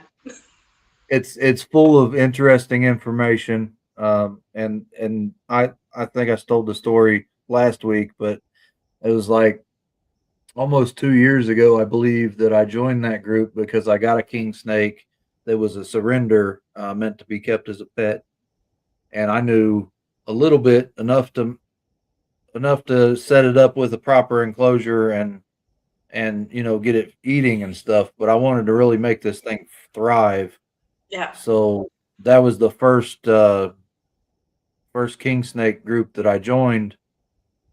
And after talking with some of the people there, I had no need to go elsewhere. Right? No. They got me so squared away pretty quick. In that Facebook group and in that community chat that is attached to it on Messenger, you will truly find a family in another country. We are so many people from anywhere all over the world in there. And if you ever need anything, whether it's prayers, a hug, maybe you have a ball python that you just don't know what to do with, we are all in there. We are not just kingsley keepers. We are truly a family on the social media. It is the first page I found on Facebook that is actually including and is actually warm. And I don't say it lightly. They are my family, and that's why I say that Paul is my nephew, because Brock is my brother. Truly. Yep, not a problem, Brock. Not a problem. It's a great community to be in, which seems to be increasingly more rare on Facebook as a platform as a whole. Mm. Pretty, you'll Sadly, get into yes. some groups. Yeah, you'll get into some groups, and there's just plain nastiness everywhere and misinformation. And it's just when you find a place like that, it's important you keep a hold of it and you Yes. promote it. You promote it. If And people that's are, also why when he asked me if I wanted to be a moderator, because I was asleep when he was awake, and I was awake when he was asleep. I was like, yeah, can I do it now? Because I want to contribute to such a loving community. I think it's extremely important that we help each other and support each other. yeah, Because and otherwise, people will go to the bad Facebook groups and get terrible advice. It's just easier if we help each other and be loving about it. yep, we're real big about community here as well. Most of the people in the chats are here every single week, and we have several. We're mostly active on Instagram. Mostly, most everybody there comes in and at least stops in the chats here on YouTube. A lot of those guys run their own show, um, and we're all about support for the community. Somebody's got something going on, we reach out, check on them. You Yes, know, absolutely. uh, there's several people sending private messages as well, talking about stuff that's a little more sensitive that you don't just broadcast for everybody. And I feel that we've truly developed into that the family setting as well. Yes. Um, but like I said, I've met so many great people through these chats on Facebook, on Instagram, and people that has just randomly found us on YouTube or TikTok as well. And those are the people that I like to show my support to.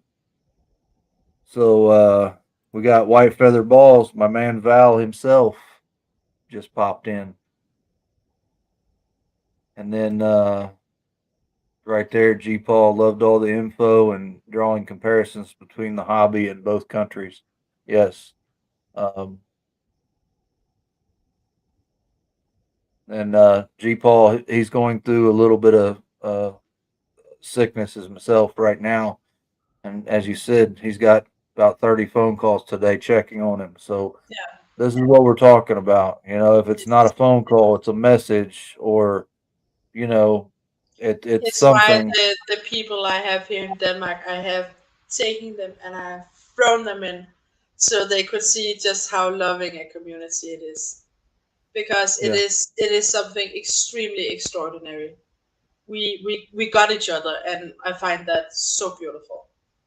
Yeah.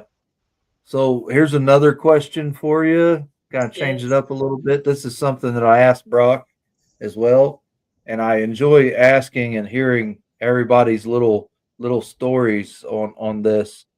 Um, so, with your experience keeping these exotic animals and some of them not so exotic, what do you think the most important lesson that you learned was that you feel someone else needs to hear because you don't want to see them make the same mistake, or maybe you found a better way to learn it without getting faced into fire, so to speak.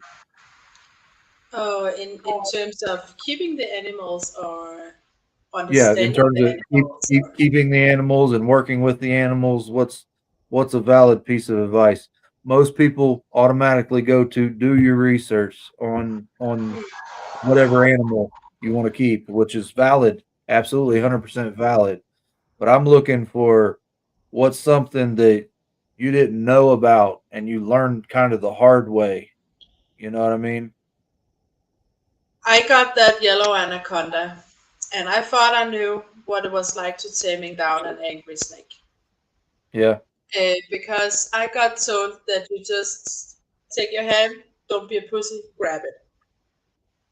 And in meeting this yellow anaconda that didn't take my shit, I learned that I had to meet the animal where it was, exactly like you would do with humans and like you would do with parrots. Because with parrots, you have the mentality that it is not if you get bitten, it is when you Win. get bitten. Yes. 100% win. Yes. So I was standing there with a tiny itty bitty yellow anaconda that was so terrified it was either biting me or pissing all over me. And it's a extremely prey driven species because they are used to their parents eating them in nature. So and we haven't kept them for many generations like the ball python. So you have an extremely wild animal here. What I've learned, you meet the animal where it is. Is it scared? Play peekaboo. Now you can't see me, so now I can't see you. Now I won't eat you. It is seeing the animal with a soul, not just something you pick up and play around with. It is a living, feeling thing. And I know we say that snakes aren't pets, reptiles in general, or even birds, some say that. I see them as something that has a spirit, a soul, and that absolutely understands what you're telling them. So if you choose to love something that apparently doesn't have the capability of loving you, if you can love something that doesn't have the capability to love you, then you are an extraordinary human being. And you should cherish that. That is so important. Because the animal doesn't choose, you choose everything for it. Yeah. 100%. Yeah, because it can't. It's not like the snake's going to pop out of the box and say, "Hey, I just shit in the corner." You No, know, it you just cannot got to clean be up after cognizant. itself, it cannot feed itself, it cannot change the water dish. You have to do it. And in doing all of that and in loving that animal and giving them space and giving them enrichment time and learning their funky little things, you will see that inside their extremely tiny brains they have a personality and they are living things and they deserve to be loved and cherished and taken care of in a proper way, just like you would do a dog, horse, bunny, cat, your wife, your husband, your kids, because they don't always choose. You have to be loving. You have to meet with love. Mhm. Yep. I So think that is I've very got a important. Now thing. that all the other things have been said, I think that is the next very important thing. Yeah, yeah. It's very good advice. I've got a thing. I really like a spicy baby Hmm. or a ball python or even like a bitey king snake. You know, I just Yes. Then you know it's the someone is in there. yeah, yeah. Yeah. Well, for the ball pythons, a lot of people say, yeah, I like them with a little sass because I know they're going to be a good eater.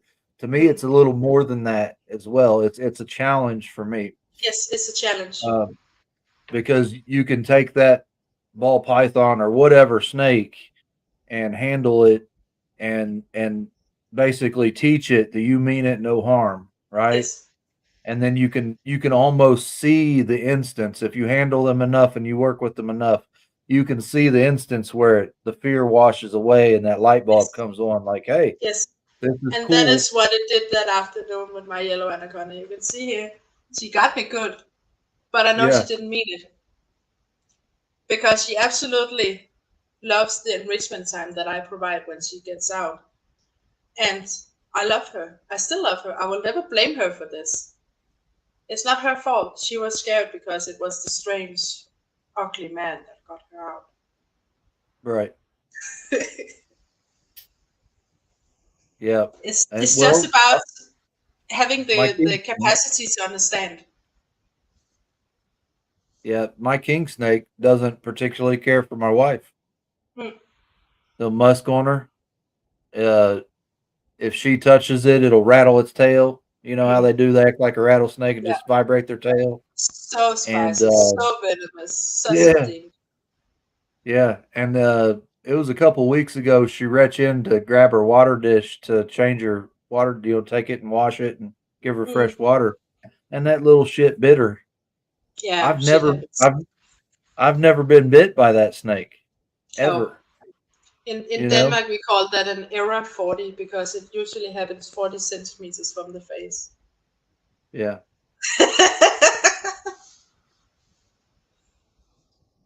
yeah, It's just what can you do? It saw something move. Better try. yeah. Yeah. Got to Yeah, taste it. yeah. Gotta see. Gotta check. Maybe it's Yeah, food. Maybe it's not. Who it, knows? yeah. It didn't latch on. She didn't latch on her or anything. So it was just a little taste. Yeah. It just wanted to check. Yeah, yeah. G Paul. He had a little feeding incident and got bit on the cheek. Yeah, I know that feeling. And then we learn to not put our noses where it doesn't belong. Yeah. Maybe So until next time. one thing I learned is keep your thumb off the top of the tub when you're sliding it out, Hmm. because especially the hatchlings will Yes, it get you looks right on so the thumb. delicious. Yeah, look like a little pinky rat sticking his head in there or something. I don't Yeah, know. it could have been. You just never know. Not until you taste it. Better not take a chance. Just Yeah, I had that too. I had yeah. a My Sancho boa male on my nose. We yeah live and my we my learn. my least favorite place to get bit is right there where the nail meets the finger at the cuticle. Right there in Oh the yeah, nail bed. It bleeds like a stuck hog, and it I had one of my little boa tender. females. She is crazy. Sadly, there's nothing to be done, but she's funny. She got me on a finger and down here, and then she just wait. And Yeah, it took over a year for the nerve damage to calm down. But what could she do? Maybe it was a rat. Who knows? yeah, Better not take any chances. She just had to try. yeah. Now, do you have any questions for us over here? Oh, I'm not very good at asking questions. I'm way better at answering them, sadly.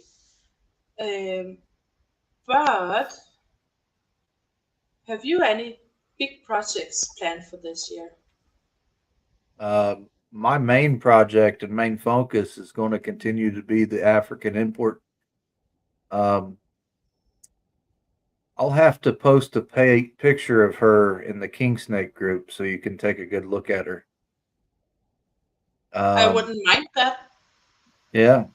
So we've got several different pairings this year. I've got what we call a killer clown, which is super pastel Hmm? clown female, and she is being paired to a pastel mahogany yellow belly het clown male. I'm hoping to create my own yellow belly um, plus plus Hmm? clown to hold back. Um, trying to build some coat or incomplete dominance into that project a little bit because I've got several exanthic animals and things like that I want to play with, Mm. and adding stuff to. We've got a albino posset pied female, and she's being paired to a mahogany 100% het albino male. Mm. I've got a GHI orange ghost female, and I've got her paired to a pied het orange ghost.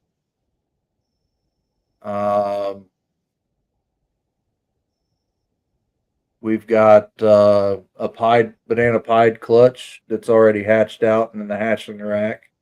Mm. Uh,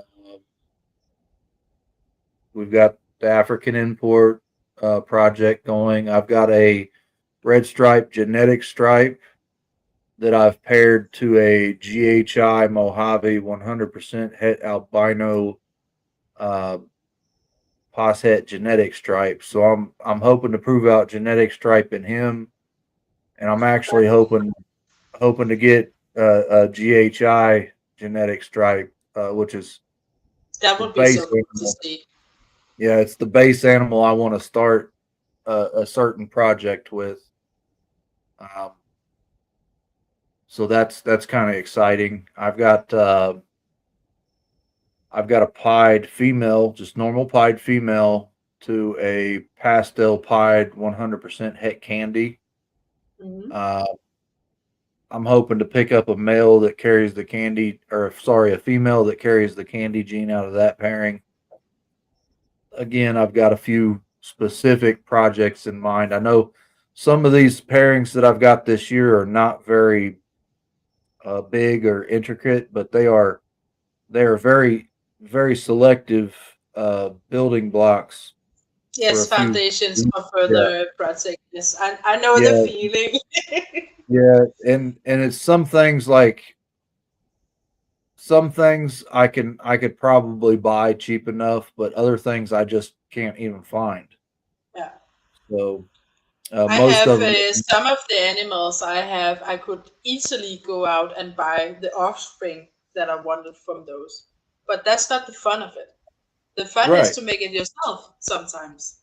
Yeah, and and things like I'm pairing two pied, so everything's going to be visual pied. And Mhm. again, you talk about the American market side of it, table snake, a pied's going to go a lot of times. Always, always. You can always sell a pie.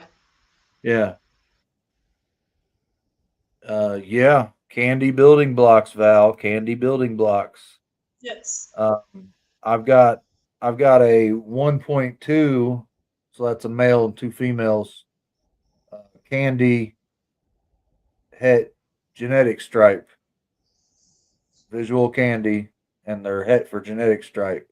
So I'm going to be having some candy genetic stripes before long that I'll be playing with, stacking more stuff into. But yeah, I mean, I've got a handful of other pairings. We've got a gene here that is not super common or popular at all. I think there was like 27 listings ever on Morph Market. It's a gene called Web. We don't have that here.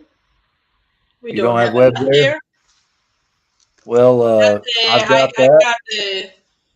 got reasonably out of ball pythons because Apologies. I only have those two. So I'm not into the ball python. But I don't think we have web here. And also, hello to Void. Hello. Hello. Yep. My phone died I've literally got like that. mid conversation, so I was like, Oh, okay, well, that's so typical. Then you missed yeah. all the good stuff. I know, right? I missed the bulk of it. So, I guess let's pick up where you guys left off. What were we talking about? I heard ball So pythons. she He had asked asked me a if very hard question. He asked me, "Do you have questions for me?" Oh, yeah okay. yeah because And I'm I not know very that good at that, but I'm practicing. Okay. Yeah, so I was just talking about some of the pairings and some of the genetics that I have here and some of the plans. Um, so I was telling her about the web gene. Hmm. Like seriously, there's only like 5 or 6 combinations that I've ever seen of the Yeah. gene. Yeah. It's Um, not worked near enough. yeah, and some of the bigger breeders that I know have had it or have made sales listed them on Morph Market. I've reached out to them and they'll talk to me about different things, but as soon as I mention the gene web, like they quit replying. So I'm Yes. like, okay, where do I go, right? That's also a thing here. People don't want to say what they have in their drawers. They do this. They Yeah, go, yeah, I'm going to stay behind the curtain. yeah. So I've got a male. I've specifically searched and looked for the right females. I picked up 2 females not that long ago. Um, when they're quarantined out, I'm actually starting the web project, and I'm doing the 1 male to 2 females. So we're gonna produce something, right? Nice. Nice. Yeah. If you can't tell, I added more real estate. So Yeah, I see that. I got a whole nother row of Oh, that's availability. nice. So yeah, I'm only getting 1 though for my birthday, but I got to looking a little bit. Yeah. We all say that. Yeah. There's only 1 more. Well, Yeah. well, It's like when I got this boilet, I was like, oh, maybe I keep 1, maybe I keep 2, I keep 5. Apparently. can never have enough, and then you start breeding them, and then it's like, oh my goodness, Yeah. I have 100. It's like, this is awesome. Yeah, shit Thank you, happens. Phil. It just Yeah. comes that way. Kind of shrug it off. Yeah. Obviously, I mean, I have grow outs over here. So basically from this row all the way up has a snake in every tub. I mean, I'm know the there. feeling. I'm at capacity. With Yeah, that, you say that right now. Unless, yeah. And I think I can fit 1 more row of LP Li- racks. listen. I was looking and doing some Morph Market shopping this morning. I won't lie. And I come across some scrub pythons that were pretty nice. I'm just saying. Yeah. Oh, Scrubs are neat. I'm just saying. I'm like, you don't need a bed. You can just put a hammock in. yeah. I say that to my friend Felix a lot. Yeah.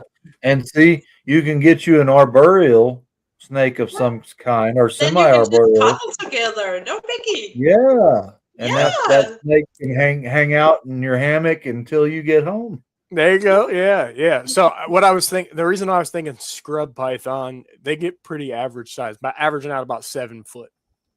Give or Yeah. take, right? It's- They're semi-arboreal. They also burrow a little bit. They're kind of versatile in their diet. Very nice palette for and cuddling everything in like the that. hammock.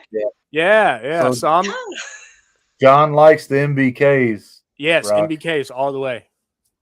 If I'm going colubrid, it's Mexican Black Kings all day long. I had one that I actually purchased for someone else, and I had him for quite a while because the living situation for that individual didn't work out. Yeah, changed up and stuff. So the snake came back to me for a little while, and oh my goodness, he would crush food, and he'd come out and he'd do this little posture up thing, and I just loved it. I thought he was the coolest snake ever. Take him out, he'd do this he'd do the little weave in and out of my fingers and stuff. And well, I only have 4 MBKs, and that's not enough. No, see, but now correct me if I'm wrong. I produced them all myself. I had to sell the breeding pair because in Denmark you cannot produce them anymore. So I sold my breeding pair to get rid of the temptation.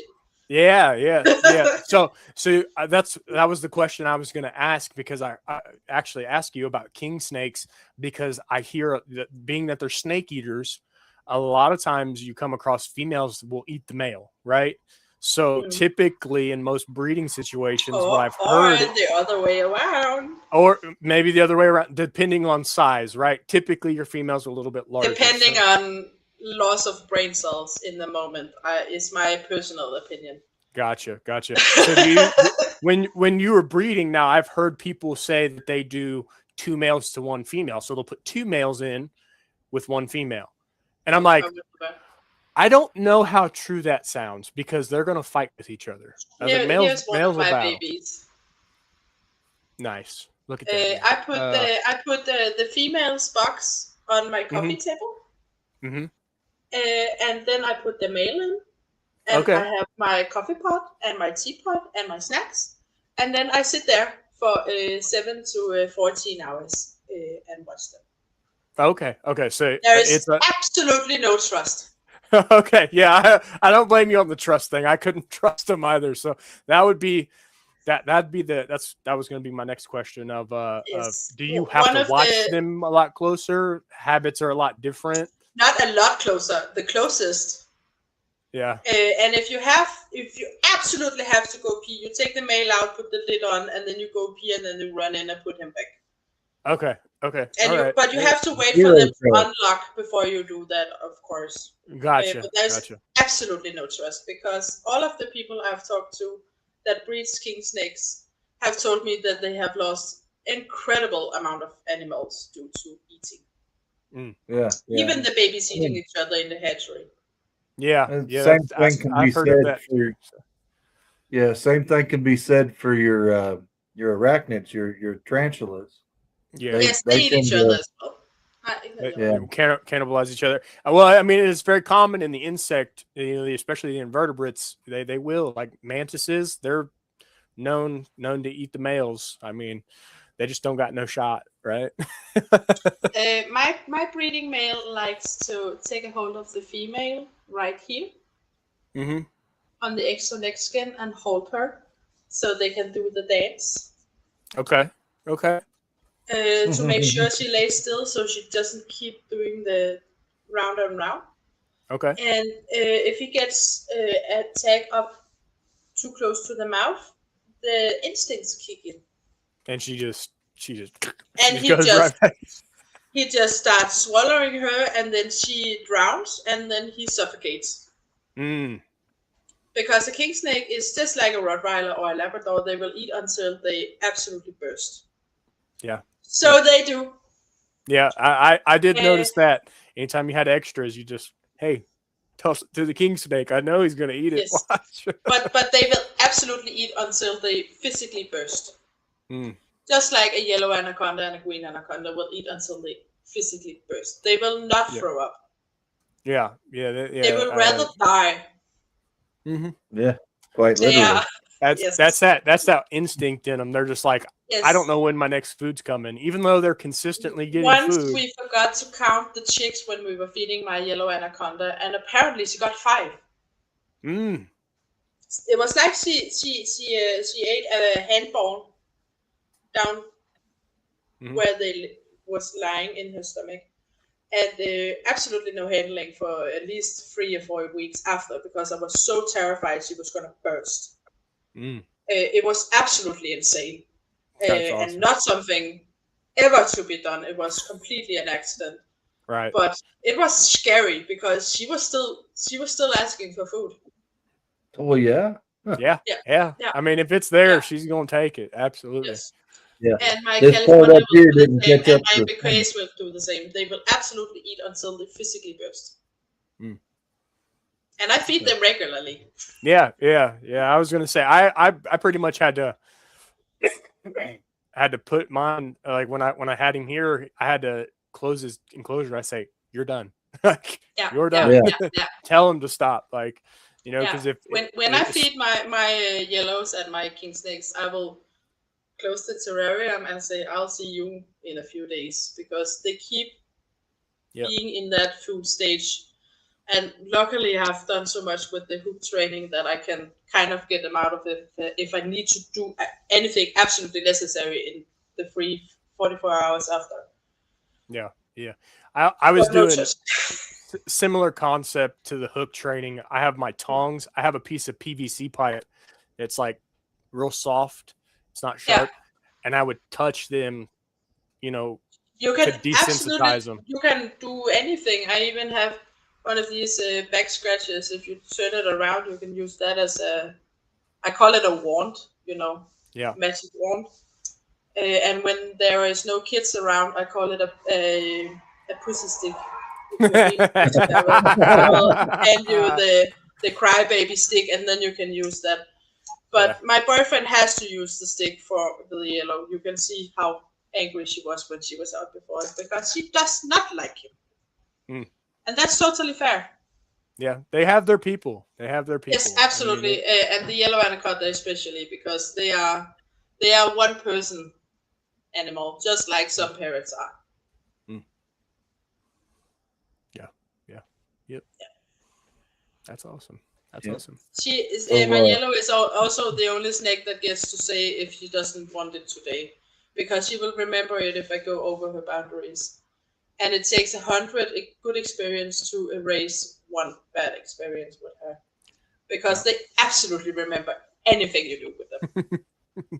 Yeah, I've heard that with quite a few actual reptiles, especially when you're like initially bringing one in to try to desensitize it to the environment a little bit. So you always want those positive interactions, right? So you work. When they're tired, put them away, right? Yeah. So you do a lot of that. You do a lot of okay, we're gonna do our best to desensitize you. Then we're gonna set you down in a positive light, versus, oh my God, it's freaking out. You grab its tail and you just kind of toss it back in. You know, a lot of people. Yes, and then you have a snake that will do it every single time for the next every 99 time. times. Yeah, Yes. yeah. Because from that point on, they're like, I win. And all I got to do is just behave bad, and I'm getting put away. If you take a scared beauty, you have a scared puppy dog. Maybe 10 times. If you have some food, only three times, then you're good. If you take a yellow anaconda, it's like taking a stray cat that's been living on the street for 4 years and saying, "Oh, I want to cuddle you now." I'll just say good luck to you, and I hope you got goodies, because you're in for a fucked up journey, my friend. Sadly, yeah. So, I don't think I could handle that they getting bit all the time. you will take it like a woman, learn to bleed with some pride, and get on with it. Yeah. Hopefully, I mean, if I ever cross paths with a yellow anaconda, now I got a little information on how to go about it. You know, she said, "Don't do it." Yes, I have the only friendly yellow anaconda that is known in Denmark. Because I hear some bad stories, yellow versus green. Everybody leans green because they're pick a green. Pick a green. If you can keep it green, keep it green. Okay. There's also bad stories about green anacondas, but they are not socialized. Pick a green.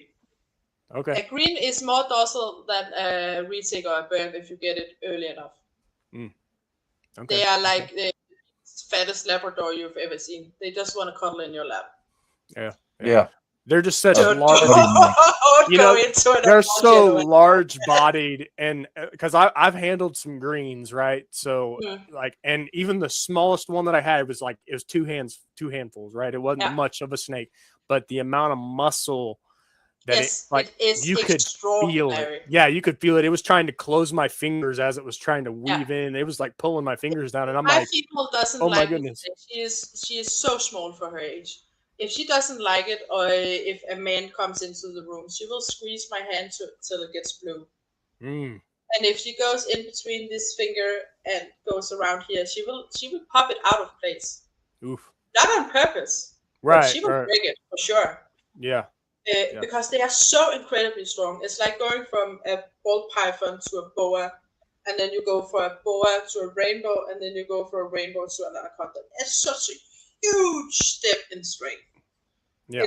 And you won't believe it until you try it, because they are so strong. Yeah, that's awesome. Yeah, I will say that is something that I did notice through holding different species. Now, granted, I haven't owned multiple species myself personally, just a couple, but just the difference in strength and difference in like how high they want to be, right? So like you get the semi-arboreals that just want to be like, hey, I want to be all the way up here. And then you get, your ground dwellers that want to be like in your pocket. They're like, let me hide. I want to hide. Coin snakes on the ground, and boas, we play hide and seek up here. Yeah. Gotcha. Now, what's it like having live bearer, because you said you've bred boas and such. So yes. Comparable to like hatching a clutch of eggs, what's live bear like? I bought my 4 breeding boas last year because I couldn't wait for my other boas to grow up. And I've had ball python babies and I had king snake babies, and it was such a beautiful experience. I breed them. I wait an eternity, the sweet waiting time that isn't very sweet anymore. And I put them in the incubator and I check them every day, and I die from the nerves every single time I look in the damn box, and I'm like, get on with it. It's closed. Come out, please. And I thought, oh, maybe it might be better with live bearing, because when they are done, they are done. It is an absolute lie. I put them together in October, and it was all fine and dandy. 20 minutes, they found each other. Normally it takes a few months. So it was all fine and dandy. She ovulated right on the day. It was beautiful. I counted 120 days, come with the babies, and she chooses to birth them 11 days before her due date, because fuck me, that's why. And of course, we got a vacation that we had to go on, but I had 2 house sitters that I could call if she began to labor while I was away on vacation. It was a whole other country. It was such a huge deal. But luckily, she decided to start on Sunday, so I had all of Sunday night and morning to put on the flight on Tuesday. Thank fuck. All right. Yeah. Yeah. But you have to look for the labor signs. You have to be there in case the labor stalls, and you have to put her into the bed. And when you are laying there on the floor watching them come out, you cannot see a thing, because it's all just big birthing soup of babies. And they come out 1 and then 3 and then 2, and then you are afraid they may drown. And then you stick your hand in, because you can see she's kind of squeezing a baby, but you know she will kill you. And it's just stress in another way. But at least you got them. Yeah. All at once. Gotcha. So, I'm gonna have to check that out. Yeah, I'm gonna have to watch the video, because if there's a video, I gotta watch it. I've seen some people take some pictures of some live births of their boas. I filmed all of it, and it's on my Facebook page. I removed the sound so you don't have to listen to us talking Danish on it. I made a Facebook Live, and then I downloaded it and cut off the talking, so I had only the video of the babies coming out. Okay. Because no one posts stuff like that. I mean, color commentary is always great. You put subtitles on it, all your US people would be like, okay. I tried putting it on TikTok, but it got flagged immediately. On my TikTok, I have the screen recordings of one of my boa mentors that had a litter. So you can clearly hear them try to speak English and maybe a little Danish in between, because it was on TikTok, so it got a lot of viewers. But it's on my TikTok as well. I can't believe it. I cannot remember if I took the sound off of that, but you can put on an audiobook and listen to how to make your tulips great in the garden. Meanwhile, maybe. That's great. But it's so cool to see a live birth. It's so cool. Yeah. I find you don't get that. Yeah. With ball pythons, most of your colubrid species, aside from like garter snakes and stuff like that, or your venomous keepers and stuff, who experience those live births, it's a hurry up and wait game. Hurry up to see the eggs, and then hey, they're going in a box in the incubator, and we just gotta wait. Then you wait another shit days. Yeah. So it's hey, this is a half a year cycle of just wait for her to give the eggs, wait for the eggs and then to hatch. You wait a little bit more, but it took 6 months from I put the male in until I had the babies. It's such a long process, but at least you're done. Right. Yeah. And I like that a lot. But damn, Damn, Yeah. it was hard waiting for that long. She sounds like us. When every time I've ever had a clutch come out, I'm like this in the glass of my incubator, just watching them. I'm just like, Yes, I that's can't, me. I can't help it. I just want to see it. Like, if something happening, like, oh my goodness. Yes, and with And my MBK's babies, I was so afraid that they would eat each other. So the right, first sign I saw of one peeping, I was there. you're like, Oh, get, okay, okay. get me out. Set a timer. Look in an hour. Are you out yet? Yes, you are out. Yoink. Yeah, Close. yeah. In a box. Picture. Go in. Put it in a baby rack. No, no one is peeping. I can maybe sleep an hour. I don't sleep. I don't sleep for 2 or 3 days. They are hatching because I'm so afraid that they will eat each other. Right, right. Yeah. So at least this is nice. Yeah, yeah. They don't eat each other. But again, my boyfriend sent me a video yesterday or the day before of a boa that was eating one of her babies. So apparently it happens. Thank you for I that. have heard of that. Check. Because in most boas they'll eat the infertile ovum. I haven't heard about them eating babies. That's No, never. interesting. They Yeah. are not cannibals, naturally. I wouldn't have thought that. One of my other mentors had a female that wanted to eat her new boyfriend once. Mm. That was not very nice, but she was also known for being extremely food driven. But gladly she hadn't left the room yet, so she was able to get her off him and give him a little. It's gonna be okay. And then she fed her and then waited a few days and put him back, and there was no problems after that. But apparently it does happen sometimes. The yellows will eat their babies if they meet them after the birthing experience. And that's why they are so defensive, because anything that moves in the yellow anaconda world will eat you. Even your mom in 3 hours. That is awful. That is awful. You better not hang around mom. You better just fly the coop as soon as Yes, you hatch. absolutely. Your siblings got a few rodents before you, and they meet you again. Then you're dead.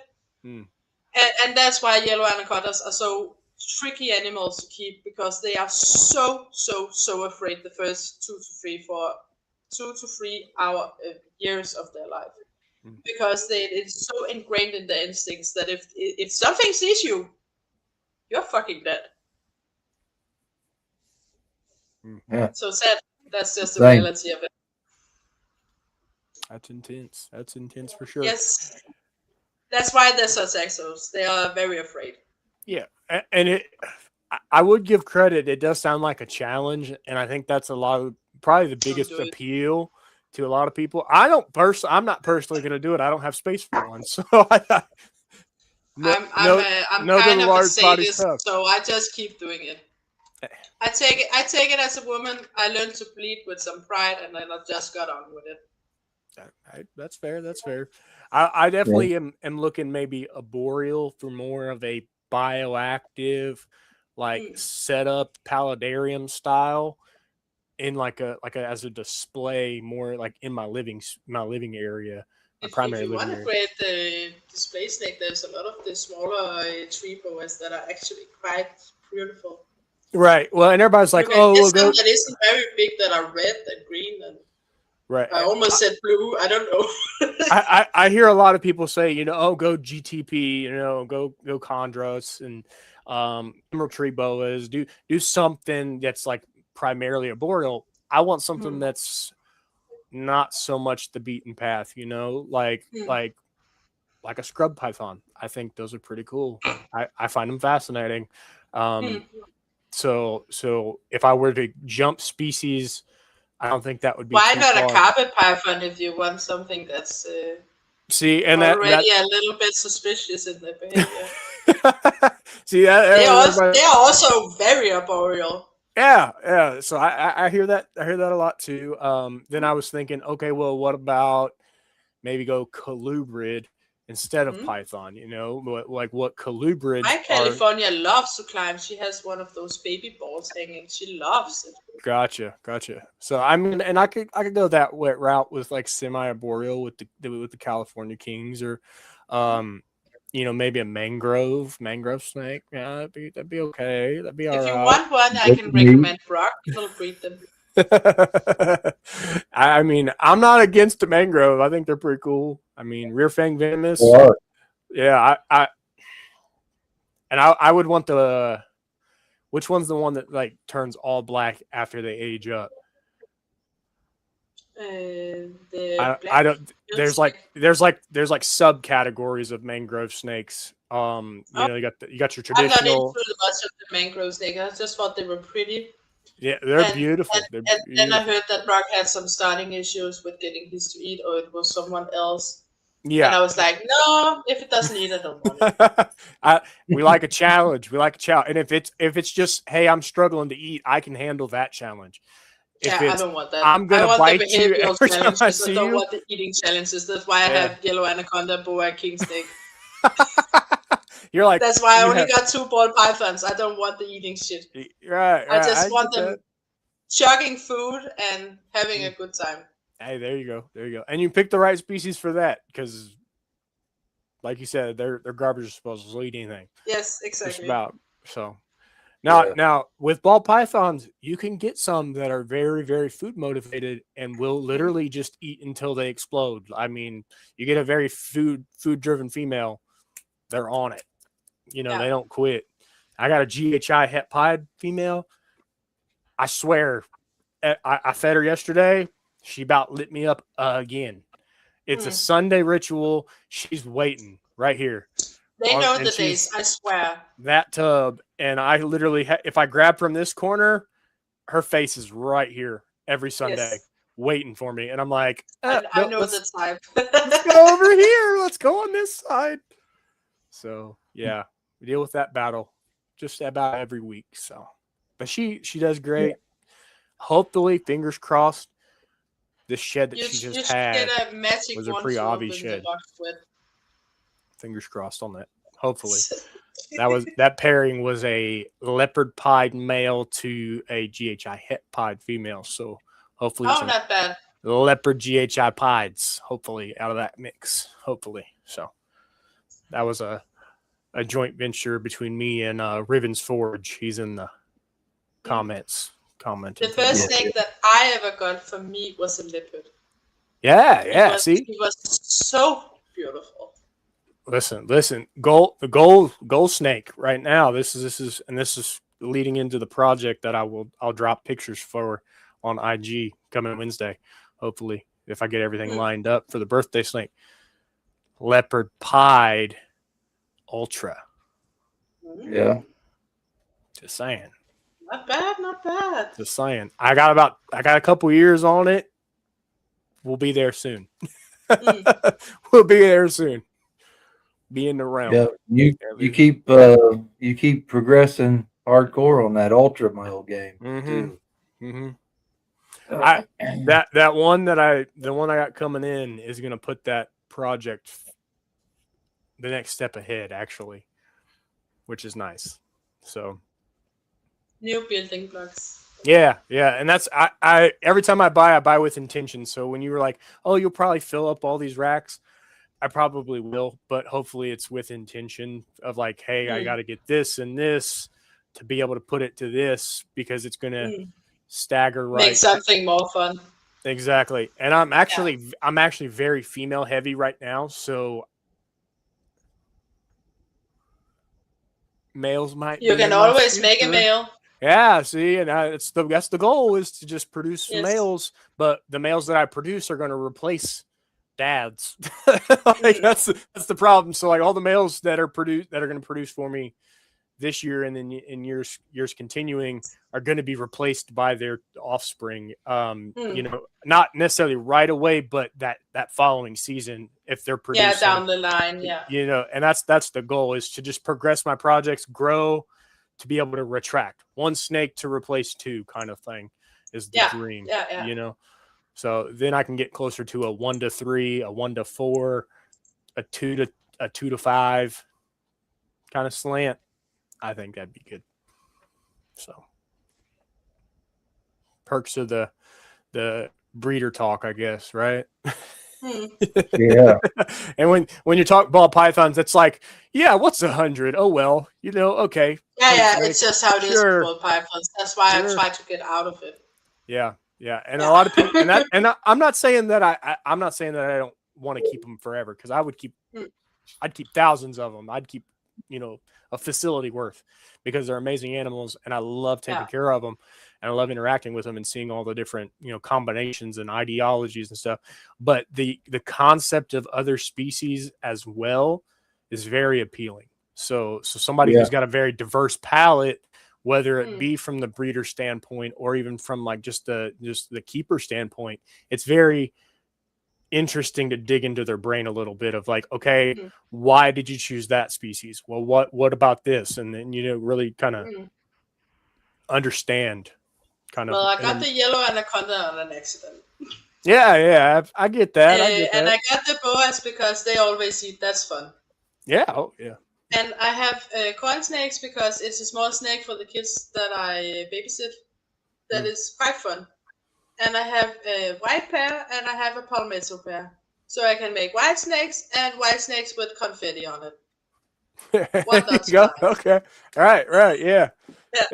That's smart. And then That's I can make red beardies because they won't fall in value too much. And then the rest is just for fun, Yeah, for sure.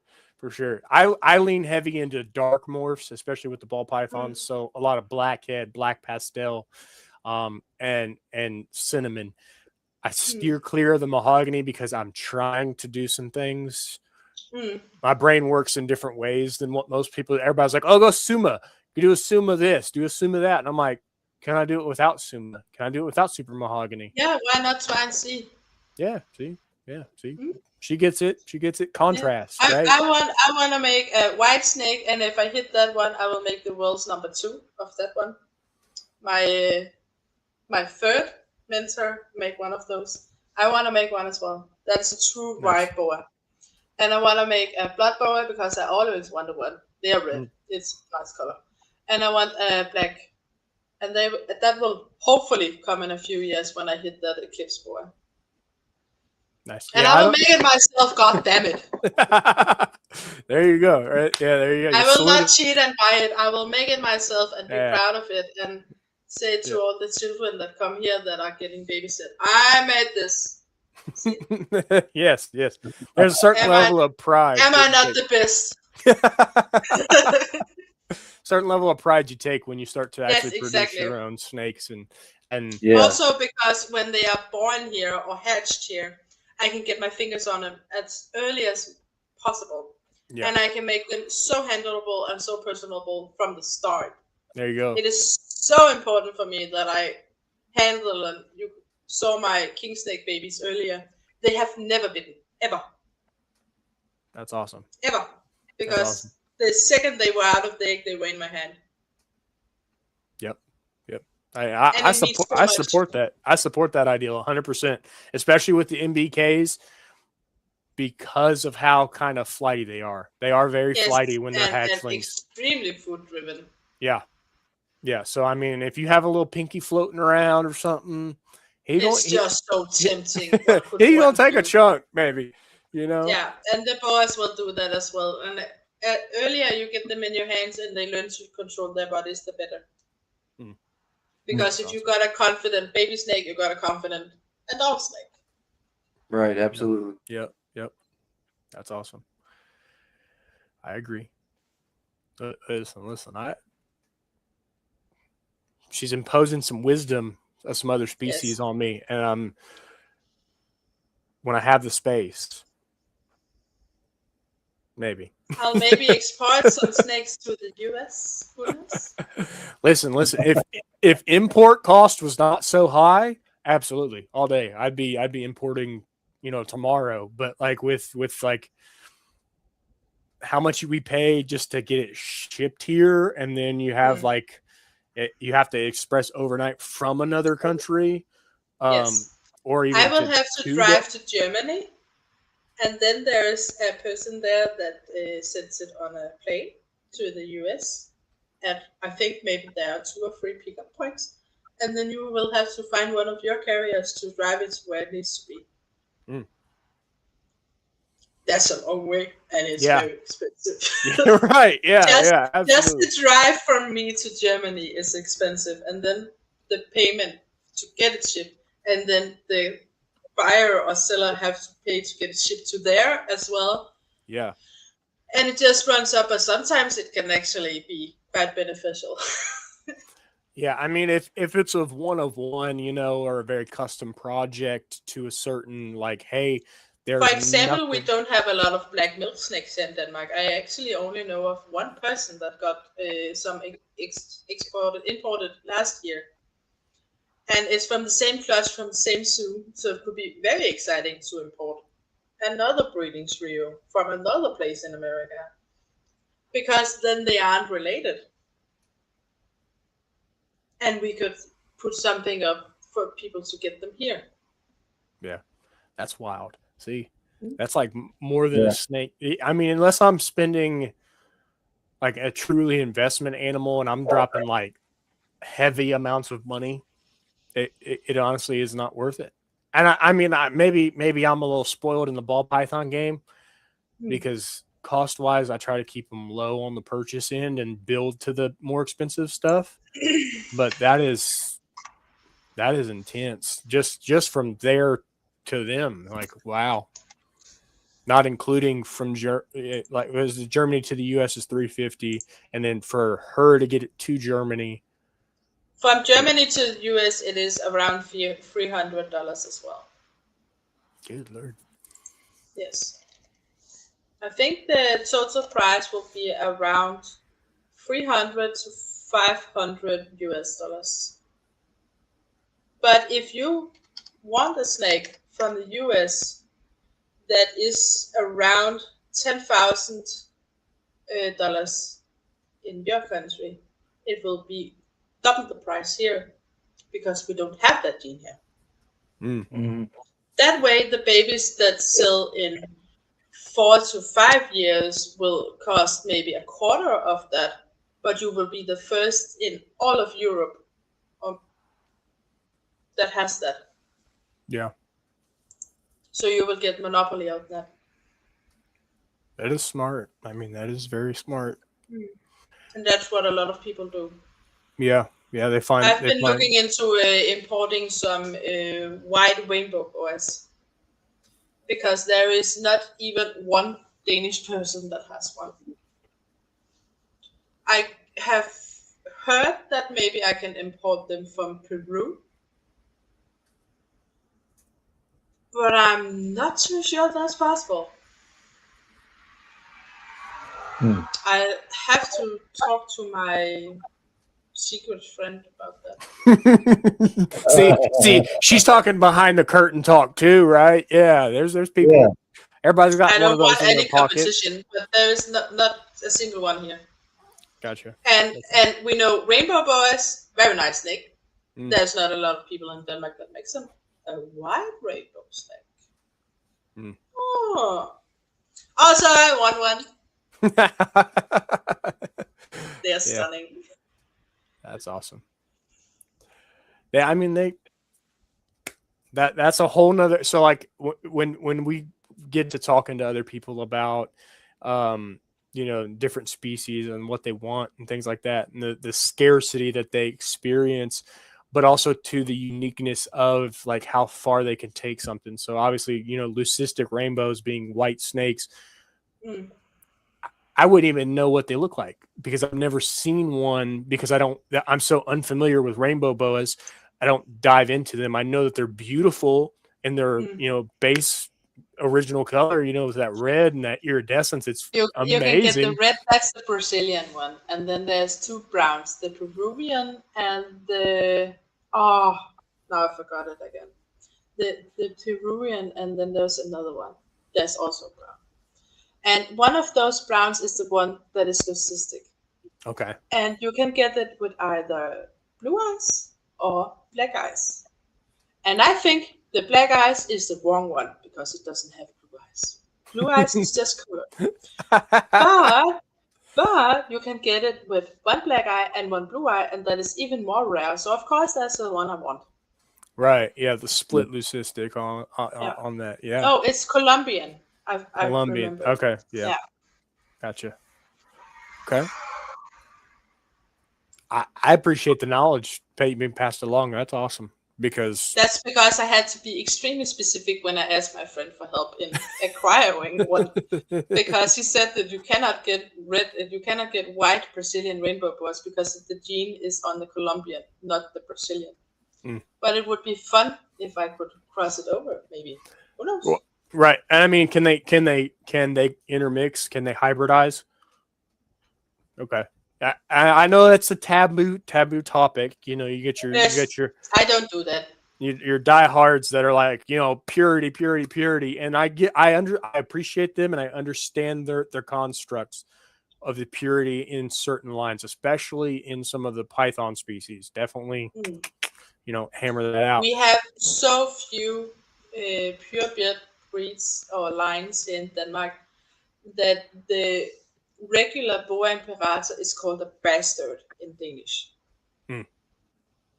Because you have no idea what is mixed into it.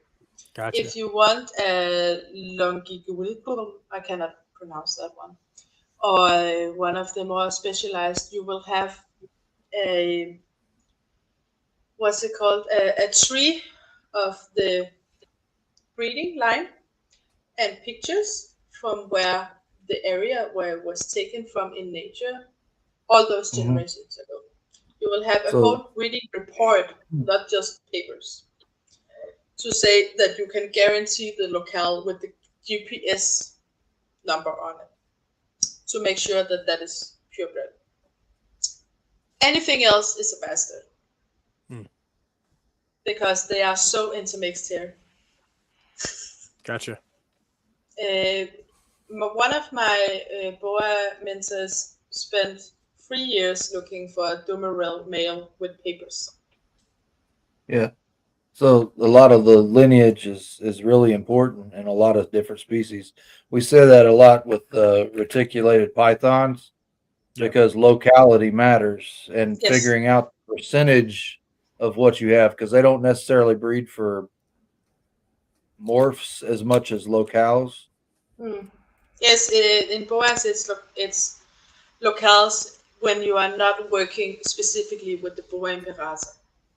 For example, I can see here my boyfriend is mentioning Surinams. That is the whole breeding book you get. Yeah, the true red tails. Yes, true red tails. Yeah. And here in Denmark, we are very serious about the true. Hey, I get it, because the Suriname red tail boas are beauties. They are beautiful. So and of course, everyone wants to have a true red tail. Yeah. Just like in the Facebook groups when they put a picture up of their beautiful bastard. And I'm so sad, but it's just a bastard, my dear. It's just a beautiful brown variant of the normal. Sorry, but that's how it is. Yeah. Yeah. If you don't have papers, it's a bastard. That's fair. That's fair. That's just how it is in Denmark. Yeah. Yeah. There are some groups that circle around here, you know, in the US. They're the same way. Very cut and dry. It's this or this. That's it. No in between. Yeah. So we also have a lot of people here in Denmark that are very much against hybridization, and it is because we have so few rare pure lines. So if you mix all of the locales, it just becomes shit. Yeah. So we don't do that. Not even with the king snakes that we actually able to keep here. We intermix. Right. Yeah, that's another community that they don't believe in taking like a Florida and a California and, you know, hybridizing, or they want to keep the locales as pure as possible. Yes. Because, you know, they're traditionalists, so to speak. Yeah. And don't so both of them have their own like distinction, right? They have subtle differences in overall, temperament, size, behavior, pattern.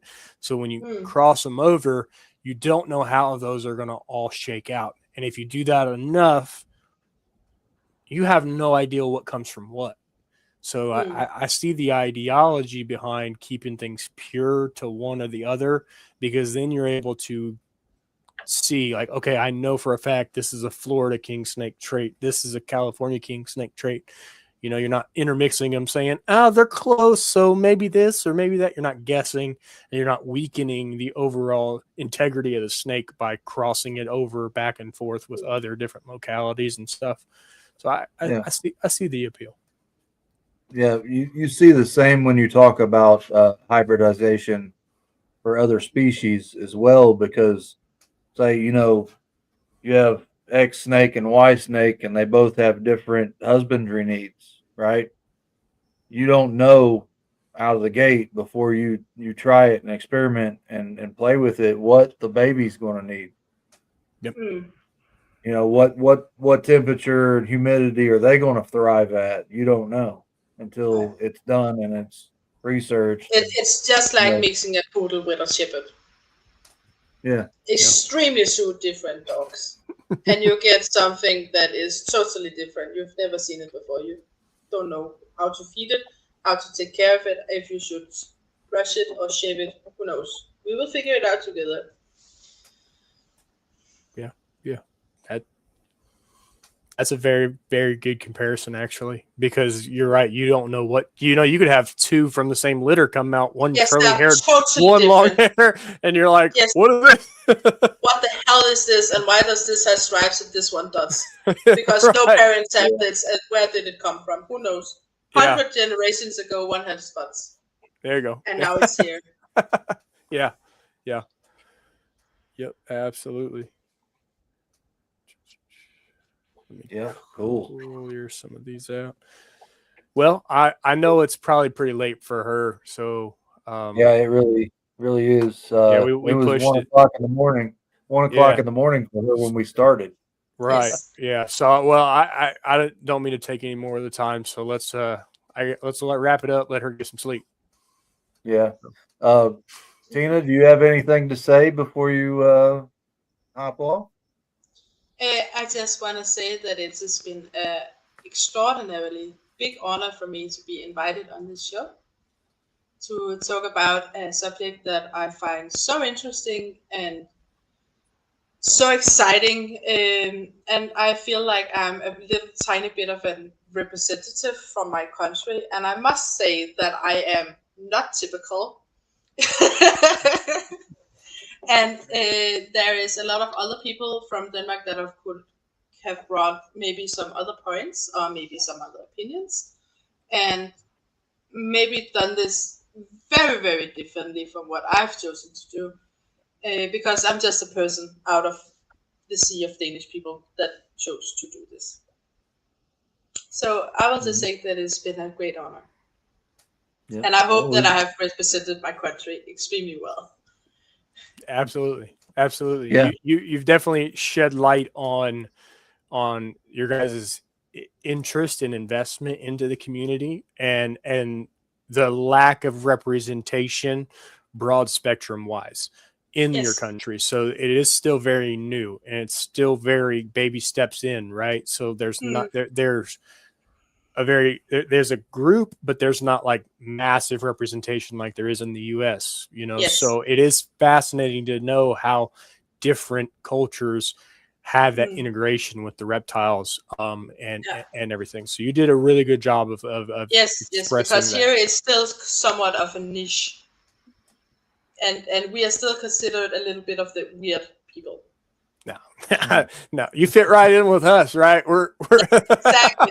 But in Denmark, it's not as typical, but it's getting there. I also make a show and tell for schools and for homes, and at the nursing home my boyfriend is working at, I also do tours there, because to showcase that the animals they're really pretty cool. And they also offer a lot of pressure therapy on the body, and it does a lot of good things. And if I can convince a few of the kiddos in the classrooms that this is quite cool, maybe they will grow up to be more emotionally intelligent people that will meet the world with curiosity instead of, oh, that's disgusting, get it away from me. Because that is just an ignorant opinion, in my opinion. Yeah. I often get the question, does it bite? And I say, do you bite? You won't bite the snake? No, I promise I won't bite the snake. Oh, okay, then it won't bite you, dear, because if anything that has a mouth can bite. And this only bites if you bite it. Because I only take the good snakes with me to the schools. It would be bad to traumatize the poor kids from the start, right? Right. Hey, that's okay too. That's okay too. You know, so they got to see it at all angles, right? Yeah, So they can do it on YouTube. I won't do that. Right, there you go. That's what I was gonna say. It's representation across Yes. the board. Social media is a big one. Promote that like heavy. Every bit of your social media. You got a good vision. You got a good mission. So definitely we'll put it out there. Everybody go give her a follow. You said TikTok and Facebook.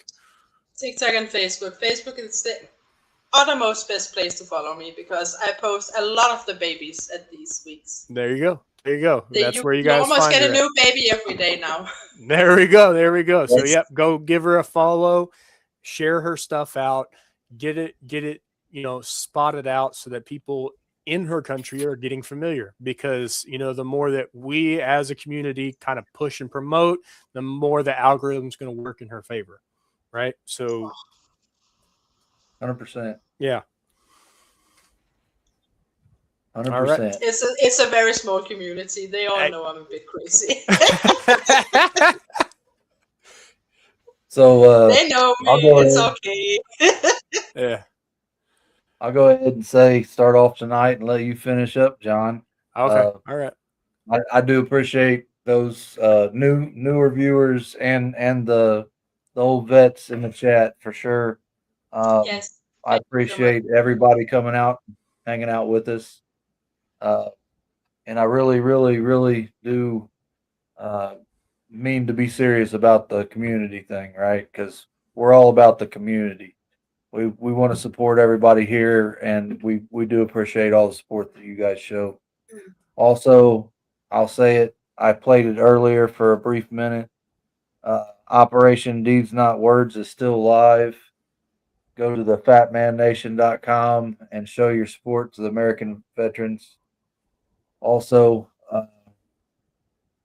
Let's get before some we hearts end- in the chat, folks. yeah, before we end, I'll definitely play a couple videos for our sponsors. We played 2 of them to start. We'll play the other 2 here at the end. But we do appreciate all of our sponsors as well. Without the help that they've given us, we wouldn't be able to do what we're doing. So, John, I'll turn it over to you. I'm kidding. I'm only kidding. No, thank you everybody in the comments, in the chat. Thank you, Carl. Thank you, Tina. Tina. Tina. Right?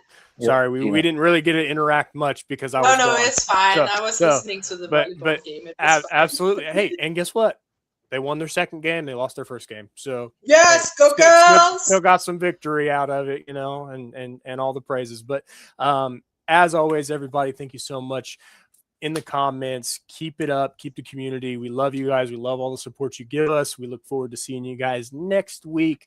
I don't know what we got going on next week, Carl. Are we open panel next week? Open panel, as far as I know, unless we Cool. can drum All up right. some more. I think an open panel sounds awesome. So let's shoot for an open Yeah. panel. Everybody, we may bump back. I gotta do some talking and things like that because again, I got pulled out for my daughter. So we may have to make some adjustments and kind of shift some things around. But open panel next week. We look forward to seeing you guys in the comments.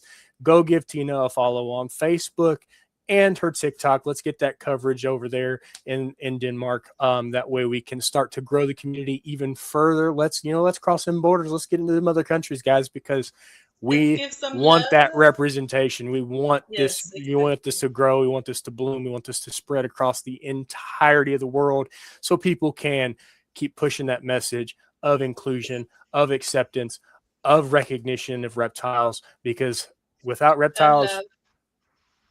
where would we be at, guys? Right? Without reptiles, where would we be at? Because we love them, and we're going to keep pushing them, And and we're going to keep promoting them.